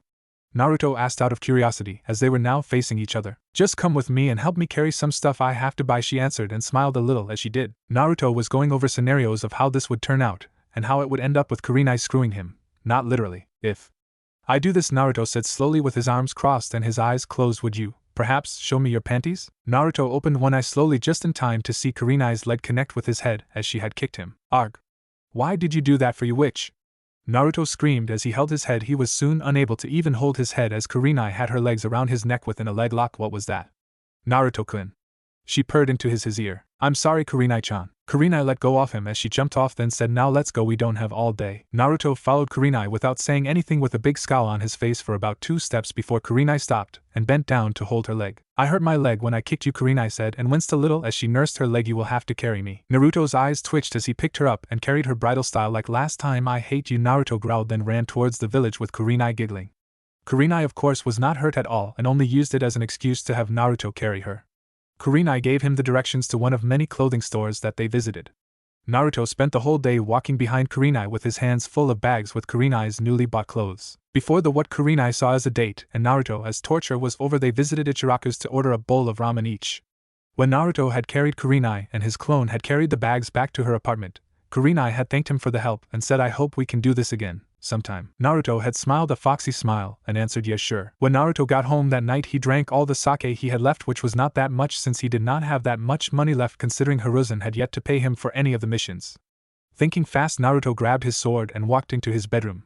He then looked at the wall that was connected to Tayuya's apartment and cut a big hole in the wall before entering Tayuya's bedroom. Tayuya was doing something that looked hilarious to Naruto. She was jumping around hitting a dummy of what had to be that Kotaki Hakashi sensei of hers, only wearing an orange t-shirt with the Uzumaki swirl on it, and underwear. I'm out of sake, can I have some? Naruto asked, standing behind Tayuya, who had not realized yet that Naruto had cut a hole in her wall, and walked into her bedroom as she was busy practicing. Kaya! Tayuya exclaimed in surprise as she jumped up the air before turning around and facing Naruto with a big blush. What the fuck are you doing here, shithead? Sake, Naruto said slowly while Tayuya noticed the big hole in her wall. What did you do to my fucking wall? She yelled and then looked around to find her pants. I had to ask if you had any sake. So I cut it, Naruto said with a grin. Are you stupid?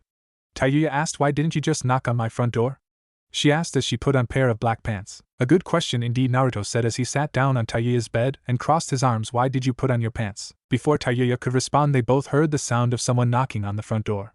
Naruto went to open Tayuya's door while Tayuya attempted to stop him as she tried to drag him back to the bedroom, but Naruto would not budge and just kept going. When Naruto opened the door, he expected a person to be standing outside. Instead, he saw 2 small creatures that both carried something. Konohamaru and Udan was going to prank their boss Tayuya in a way to get her respect. The way the intent to do that was to throw a bucket of white paint and feathers at her. Naruto just raised an eyebrow at the creatures and waited for them to move or say anything. Who are you, Kore? Konohamaru asked, pointing at him. Maybe he heard our boss, Udan added with a frightened expression. Naruto grinned in a way that scared the shit out of Konohamaru and Udan before he answered, Senju. Wanting to get the fuck out of here as soon as possible, Konohamaru threw the bucket with paint at Naruto, and after Udon threw the feathers, and they both ran away screaming. Naruto just stood there outside Taiya's door, scratching his head in confusion with the paint and feathers covering him. Taiya, who was standing far enough behind Naruto not to get any paint on her, laughed at him. "You look like a fucking chicken, shithead." Naruto looked at the paint and feathers covering his arms and most of his clothes, opening his mouth wide in surprise before getting angry. "Taiya, who were those two?" "Just Konohamaru and Udon, two annoying little kids," Taiya answered, still laughing at him. "I see," Naruto answered, appearing pretty calm. Then he smiled and scratched the back of his head. "So did you have any sake?" "No, I don't drink that stuff, I'm 14. Taiya yelled. "Okay. Good night, neighbor," Naruto said before closing the door, going back to his apartment, all the time thinking about how he was going to cut down the two creatures the next time he met them. Naruto should have foreseen what would happen the next morning. Maybe giving Taiya another and quicker route into his bed was not the best decision he had made yesterday. However, he had also realized that most likely Taiya was not out to kill him in his sleep, as this was the second time he had woken up with her next to him. Naruto decided that he would tell the Toad brothers, Gamakichi, Gamatatsu, that they would not need to guard him at nights when he is sleeping in his apartment anymore, because if Taiya just wanted to sleep in his bed, she was welcome to do so. Without waking up Taiya, Naruto got out of his apartment and met up with his team. Enko had told Midori and Hanabi to keep working on their teamwork like she had told them yesterday, which annoyed both of the girls since they kind of disliked each other. Naruto, however, was told to spar with Enko, and this was a way for Enko to get payback for their first meeting, where Naruto had commented on how her breasts was not on par with Tsunade's and then poked her breasts with his finger, leading to Enko chasing him around in anger, while Naruto just laughed at her and dodged her every move. The spar this time was no different from the chase last time, as Naruto had once again just jumped around and dodged, not taking it seriously at all. The next 2 days Naruto had woken up alone in his bed and figured that Taiya must have been out on a mission with Team 7. That meant that Naruto would probably be called out to save them in the near future, since they had a habit of running into missing neens on their C ranks. Hiruzen had returned to Konoha yesterday in a sour mood. The meeting with the Raikage had gone pretty well, but what made him a bit irritated was that he learned that Naruto had lied to him about what happened after the fight with Akatsuki. The Raikage, had been told by his brother Killer B that I took care of a cool little dude. His name was Senju, and apart from being a drunk, he was a prude. I had never been told Naruto's real name, as both B and Hiruzen had only used the name Senju when speaking about him, while Yujito and Samui had only used pet names. What the Kages discussed during their meeting was the possibility of both their villages taking part in each other's Chunin exams. Hiruzen had agreed to let Kyumo take a part in the upcoming Chunin exam in Konoha, but only with one team as a test run. Konoha and Kyumo did not have the best of history, so Hiruzen wanted to be on the safe side. I had agreed to that on the condition that Konoha would only be able to send one team as well when it was time for Kyumo to hold their own Chunin exams. Konoha and Kyumo did not become allies in the same way as Konoha and Suna are allies after this meeting, but it was a start. If everything went smooth with the upcoming Chunin exams the next 2 years, they would meet for another meeting and see if they would further cooperate. Back in his office, the first thing Hiruzen did was to find the most boring C-rank mission that was available, and then have one of his subordinates call for Team 12. Enko was a bit confused as she arrived with her students soon after that they had been called there. They had barely been able to finish up their first D rank for the day when they were called. "Hokage-sama?" "Ah, Enko, just a minute," Hiruzen said, staring at Naruto, who was staring back at him. They started glaring at each other before Hiruzen handed Enko a paper with information of a C-ranked mission. At first Enko was happy because normally a team would not be sent out for a C-rank this early after its creation, but as she continued to read the details she went from happy to upset. "Really? What have we done to deserve this?" Enko almost yelled. This was the type of C-ranked mission that every ninja hated. It was pretty much a D-ranked, except that it was in another village far away, so with the possibility of running into either bandits or others that could be a threat on the way to the mission, it was treated as a C-rank. Hiruzen did not answer. Instead, he continued to stare down Naruto, who did the same. "You wanna go, monkey?" Naruto threatened with a wide foxy grin. The next few seconds scared the shit out of Hanabi and Midori as they saw something both terrifying and also, in their minds, incredible. Hiruzen had almost flew out of his seat, launching himself towards Naruto, who had taken a hit to his head before he disappeared in a puff of smoke. Appearing behind Hiruzen, he had used his favorite sword technique, Sure Sun, and attempted to cut Hiruzen's left arm off from his shoulder, but instead he cut into a log before Hiruzen had reappeared behind Naruto and slammed his fist down on the top of his head, ending the fight. All of this happened in a few seconds, and the killing intent and speed was what scared the both girls. "What the hell did I do?" Naruto whined as he held his head. "Apart from visiting other hidden villages and not telling me about it. How about stealing all of my sake when I was gone, or tying my grandson and his friend on a cow and have it run around the village?" Enko sighed and said, "So he is the reason we get this boring mission then?" Naruto sat up and stared at Hiruzen and asked, "Do you have any proof? Are you going to deny it?" Hiruzen asked, "And lie to me once again?" Naruto shook his head. "No, I did it all, but I don't understand why you are mad about it." Naruto then explained that Hiruzen's sake deserved to be drank by him, and that it tasted like shit anyway. The grandson and his friend must have been the two creatures he was hunting. They had it coming. Naruto being in another village was none of Hiruzen's business. Hiruzen had dropped the subject after hearing that since he figured Naruto would not listen to anything he had to say anyways. After telling them to get going, Hiruzen had stopped them for a second and held up a file. Look at this shitty brat. This is the team that Kyumo will participate in the upcoming Chunin exams with, he said, holding up the file with a picture of Omoi, Samui and Yujito. Naruto, as he saw the picture, started sweating and lost all color in his face with his mouth open, looking terrified. He just stammered and pointed at the file, and his team had to drag him out of the office so they could finally get going. As they walked through the village heading towards the western gate, Enko explained the mission details. They were heading to the Tanzaki Quarters, a town well known for its gambling opportunities, festivals and parties. Tanzaki Quarters was the second home of Naruto's deceased mentor Senju Itama. Their objective was to clean in a casino, and that included every poker chip. After walking for a while on the dirt road outside of the village, Midori asked Naruto a question about something she had had on her mind for a while. And Naruto Keku Taishu, is it true that you are sleeping with Taiya and Ino? She barely managed to ask as she was very embarrassed after asking such a question, but she had to know. Hanabi immediately stopped walking and snapped her head towards Naruto, eager to hear the answer. Enko was interested as well but did not show it in the same obvious way that Hanabi did. Instead, she just smiled and waited for the answer. Yes, Naruto answered, raising his eyebrow. How do you know of this? I overheard Sakura and Ino talking the other day, Midori stuttered out, backing away a little, almost hiding behind Enko due to the way Naruto was staring at her. Enko laughed. Wow, you are one lucky guy to have two girlfriends. Huh? Naruto's confused expression told them that he had no idea what she was talking about. You said you were sleeping with them, and they both know of it, so I just assumed. Enko began explaining. What of it? Naruto interrupted her. If they want to sleep in my bed, they are free to do so. So long as they don't have any ulterior motives. Oh no, I misunderstood the situation, and now Taicho is going to be mad at me, Midori thought sadly. Just sleep? Enko slapped her hand to her head. How boring. I don't understand what is so special about them sleeping with him in the first place, Hanabi said and held up a finger. I have slept with him for years already. Midori screeched. Nonsense, Naruto said and began walking again. It's true, Hanabi yelled before telling her story. It started when her big sister Hinata was saved by Naruto from a couple of bullies when they were a lot younger. Hinata had gained a huge crush on Naruto after that, and some years later acquired a mini-stuffed version of Naruto. Hanabi had been jealous and had received on as well, and she always had it with her in bed. After hearing that story, Naruto walked faster than before while Midori laughed at Hanabi and Enko petted her on the head. That's so cute. Yes, it is, Hanabi said with a huge smile. Who knew I would find a real one? And ran after Naruto, hugging him from behind. Midori ran after them with a yell of get off him. Soon after that they started running. Then a few hours later they arrived at the Tanzaki Quarters and the casino they were going to help with the cleaning at. Very soon after arriving, something happened with Enko, as she held her neck on her left side and screamed out in pain. Enko-sensei. The girls screamed and ran up to her. Dango, Naruto whispered and then snapped his head to a window. Outside stood a pale man with long dark hair that looked almost more snake than human. He was doing a hand sign, and that was all Naruto needed to hold the stranger responsible. Outside. Was this really necessary, Orochimaru-sama? Kabuto asked, adjusting his glasses. I'm just saying hello to my old apprentice, Orochimaru answered with a chuckle. Shunshin-giri, teleportation / Naruto screamed as he put his sword through Orochimaru's stomach. Orochimaru did not even bother to dodge it, even if he easily could. Instead he chose to use his body replacement technique, Orochimaru no Kawarimi no Jutsu. Orochimaru-style body replacement technique. While getting out of his old body like a snake shedding its skin, Orochimaru laughed. Kakuku then said, it seems my apprentice has an interesting student. Kabuto had already left the area because if he was around when someone from Konoha got there they would have to change their whole plan in the Chunin exams since Kabuto had an important part. Naruto chose not to answer. Instead he threw a Shuriken Ninpo, Shuriken Kage Bunshin no Jutsu, Shuriken Shadow Clone technique. He created a mass of shurikens all flying towards Orochimaru, who chose to get out of the way this time, jumping up into a tree.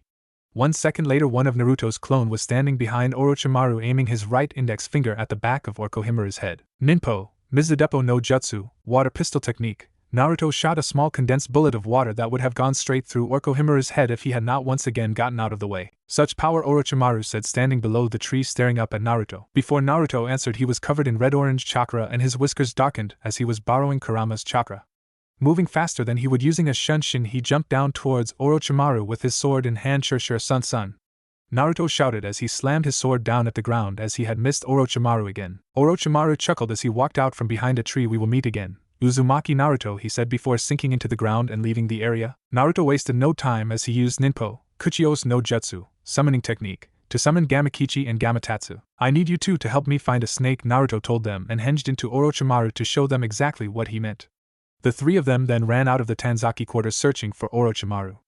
After a while, Naruto took out his bingo book and opened the page with Orochimaru's information. Orochimaru, one of the three Sanin's former teammate of Senju Tsunade and Jiraiya, Naruto read out loud with a big grin, and he thought this mission just got interesting. Thanks, monkey, with Anko and the rest of Team 12. A minute or so after Orochimaru had stopped the jutsu, the pain Anko was feeling from her curse mark disappeared. Anko-sensei, are you okay? Midori asked, seeing the panicked look on Anko's face. I'm okay, but we need to get back to Konoha as fast as possible, Anko answered. Then she took a look around the casino. Where did Naruto go? Hanabi, who was standing near the window, was a bit shaky as she answered. He was fighting with something that looked human, but I'm not sure if it was. What? Anko screamed. Come on, we have no time to waste. We are heading back to Konoha right away. And ran out of the casino. Yes, sensei. Both girls ran after her. Anko created a shadow clone which would take Midori and Hanabi back to Konoha while she went to look for Naruto, with Naruto heading northwest after leaving the Tanzaki quarters. This is so exciting, Naruto thought as he jumped from branch in a forest that was pretty close to Konoha. Naruto and the Toad brothers had split up earlier to quicken the search. Naruto saw Gamakichi approach him as the Toad jumped up and sat on his head. The snake and his partner split up some ways ahead. His partner headed towards the direction of Konoha. Naruto stopped jumping and Gamakichi jumped down to the ground and transformed into Kabuto. Henge. This is what he looked like. Good job, Kichi, Naruto said, and then unsealed a chocolate bar from a scroll that he threw to the Toad. Thanks, boss. I'm heading back to empty Mayaboku now. While Gamatatsu continues to trail the snake, Gamakichi disappeared in a puff of smoke after that before Naruto could tell him otherwise. Gamakichi had heard the name Orochimaru before and was going to report to Gamabunta about what was going on. Don't abandon your mission before it's completed, Baka. Naruto yelled to no one since Gamakichi was already gone. Naruto then kept going after Orochimaru. It was not that surprising that Orochimaru traveled at a higher speed than himself. Still, Naruto managed to trail him all the way to the Valley of the End. At Valley of the End, Orochimaru met up with another sound ninja, Kimimaro. Good to see you up and running, Kimimaro-kun, or Kohimura hissed. Thanks, Orochimaru-sama. Did everything go as planned? Yes, apart from one thing that might be my fault. But now that you are here, you can fix it for me. There's an interesting young fellow following me and will arrive here soon.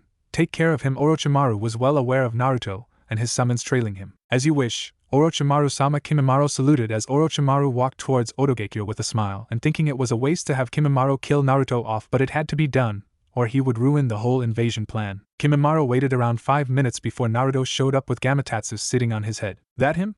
Naruto asked the Toad as Gamatatsu had reported earlier that Orochimaru had continued on while a new guy had arrived and was blocking the way. Yes, boss, that's him. Okay. You can return now, Naruto said, and Gamatatsu immediately asked, may I have a snack? Naruto unsealed another snack and gave it to Gamatatsu before he disappeared in a puff of smoke. Those two are going to ruin me. Kimimaro was tired of waiting. It's unfortunate, but I'll have you die here. And Naruto chuckled with a big grin. We'll see about that. Naruto wasted no time as he charged forward, unsheathing his sword. Sure, son.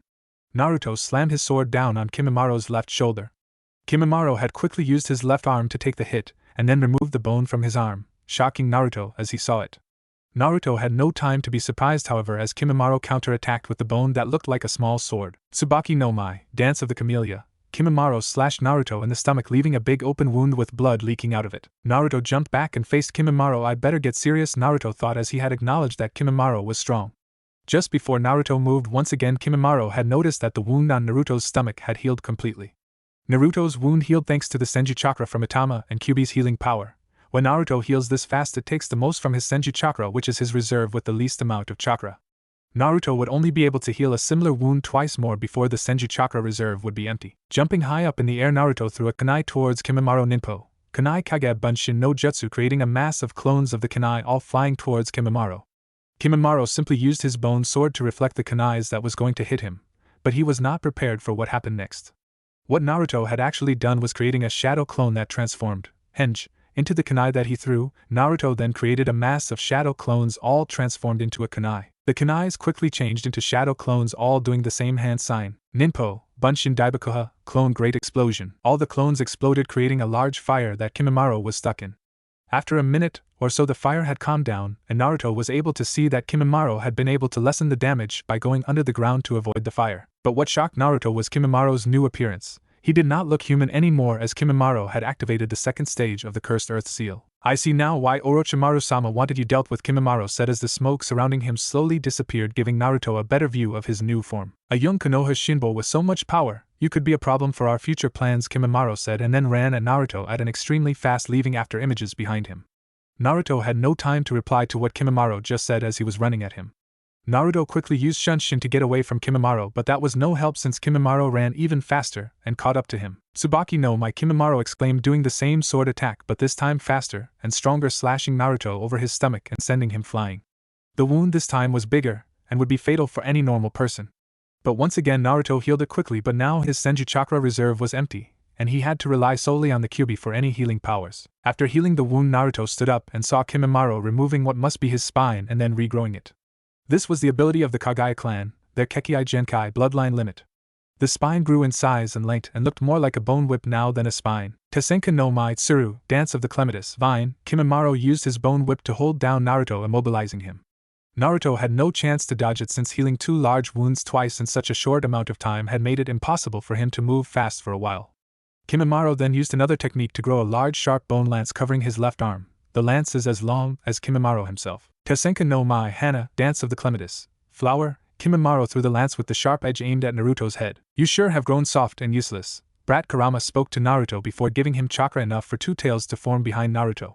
When the lance connected, the fox chakra had formed a shield that broke the lance into countless of small bone pieces. I appreciate the help and kind words, Fox, Naruto replied to Kurama as he prepared his next move. Ninpo, Kaiga Bunshin no Jutsu, Shadow Clone Technique. Naruto created one clone that stood next to him. Kimimaro had used Tesenka no Mai Hana, Dance of the Clematis Flower, to create another bone lance to cover his left arm and then charged Naruto and his clone. Naruto's clone had an evil as he jumped forward, almost rocketing himself towards Kimimaro, who was running at an insane speed himself. Daishinken, Great Dragon Shot. Naruto's clone slammed his sword down with both hands on Kimimaro's right-left shoulder. The sword cut down to just above Kimimaro's heart. Kimimaro, who already was sick due to an incurable illness, was not able to fight much longer in this shape. A bone with the shape of a small sword similar to his earlier Tsubaki no Mai shot out from his right arm and dispelled Naruto's clone. Kimimaro let the lance on his left arm fall to the ground. Kimimaro then pointed both hands and all of his fingers towards Naruto. All of the bones in his fingertips hardened before Kimimaro sent them at Naruto. Teshi Sanan 10-finger drilling bullets. The attack was no threat for Naruto at all since he was now even faster after receiving this much chakra from Kurama. Naruto had instead immediately counterattacked Shunshin-giri, teleportation slash. Naruto was not able to connect with the pointy edge of his sword that he aimed at Kimimaro's forehead due to Kimimaro being more ready this time. 6 small swords shot out of his arms and legs this time, all cutting Naruto in his arms, stomach and legs. Kimimaro grabbed one of the bone swords from his left leg and let the others fall to the ground before quickly slashing Naruto once again in the stomach. Tsubaki no Mai. Naruto jumped back and held his stomach. The wound healed but slower than before. It was still healing inhumanly fast thanks to the fox chakra speeding it up even more now that it was covering him. I can't go on, Kimimaro thought as he coughed up some blood. Trying to end the fight quickly, Kimimaro ran at Naruto once again with his bone sword. Hanyuda Sancho. Naruto gave him no time to attack as he flew past Kimimaro at a higher speed than Kimimaro was running. Yahazagiri. 3-verse humming. Arrow notch slash. Naruto yelled as he sheathed his sword while blood shot out from the wound covering Kimimaro's whole torso. Forgive me, Orochimaru-sama. Kimimaro thought as he sank down into the ground. Meanwhile, the fox chakra covering Naruto disappeared. Naruto was panting as this fight had taken a lot out of him, while he looked around waiting for Kimimaro to appear again. After a minute of waiting, Naruto reached for his shirt's pocket to grab the scroll where he had sealed some sake bottles. Just as Naruto did that, the ground fell apart, and countless of huge bones covered the whole area. Naruto jumped far up in the air and instead of taking the sake scroll, he unsealed another scroll, the one holding the Raijin no Ken. Naruto threw down his regular sword into one of the bones and then stood on it. When Kimimaro appeared from another bone right next to him with another lance covering his left arm ready to attack him, Naruto yelled, "Why won't you die?" and then slashed the Raijin no Ken into the air. Sanjiraku Pando Ho. His flying slash attack was combined with electricity coming from the Raijin no Ken and connected with Kimimaro, who was sent flying back from the force and did not get back up again. Naruto breathed out a sigh of relief as he noticed Kimimaro had finally died. Naruto then grabbed his sword and used Shunshin to get away from the bone field. Naruto was low on chakra now and very tired as he walked to a tree in the forest surrounding the Valley of the End and sat down leaning his back on it. He unsealed a sake bottle and took a sip. "I'm coming for you next, Snake Bounty," he thought just before he fell asleep hugging his sake bottle. 5 hours after Naruto passed out, Renji a Sound Chunin and his friend Yatsuko a Sound Jounin were patrolling around Otogekure. "Did you hear about that bounty hunter?" Renji asked. "What did he do now?" Yatsuko asked with a sigh. Renji laughed a little as he brought up a poster. "His underground bounty has gone way up. Someone really wants him dead." Renji waited for a response from Yatsuko as he still read the poster. When he looked to see what his friend was doing, he saw him kneeling on the ground with a sword being pierced through from his back to his stomach, and a young blonde man standing behind him with a grin. "Senju." The blonde whispered before cutting off Rinji's head as he screamed in fear. Now where did that snake go? Naruto said to himself as he continued his search. These last two he had killed made the count 350 sound ninjas already. Flashback. 1 hour earlier, Naruto had been woken up by his sensei Enko as she had finally found him after hours of searching for him. There you are. You and I are going back to Konoha now, Enko said as Naruto tried his hardest not to fall asleep again. I'm heading out to find my bounty, Dango-sensei, Naruto said as he stood up but was then forced to sit down again as Enko slammed her fist down on his head. It's Enko! She yelled and then calmed down and ordered, you will not go after Orochimaru, that is an order. You don't know how strong he is, Naruto immediately argued, and then Enko explained how strong Orochimaru was and that Jiraiya and Hiruzen were probably the only Konoha ninjas that would have a chance to fight evenly with him. Even after hearing that, Naruto was still not convinced, so Enko told him her story of her past and the curse marks she had received. So the snake, Naruto said, and Enko finally thought he had seen reason. Did all that to you? Enko raised an eyebrow and nodded yes. Naruto chuckled a little and Enko was about to ask what was so funny but could not since she fell down on the ground after Naruto knocked her out with a hit to the back of her head with the hilt of his sword. Forgive me, Dango-chan, but you just gave me more reason to go after the snake. Naruto would not let anyone that has harmed or hurt his friends, Nakama, get away with it. Naruto created a shadow clone and had it carry Enko back to Konoha. Konoha was close enough so it would not dispel. Naruto then emptied a bottle of sake before heading towards the direction of Odogakure. End flashback.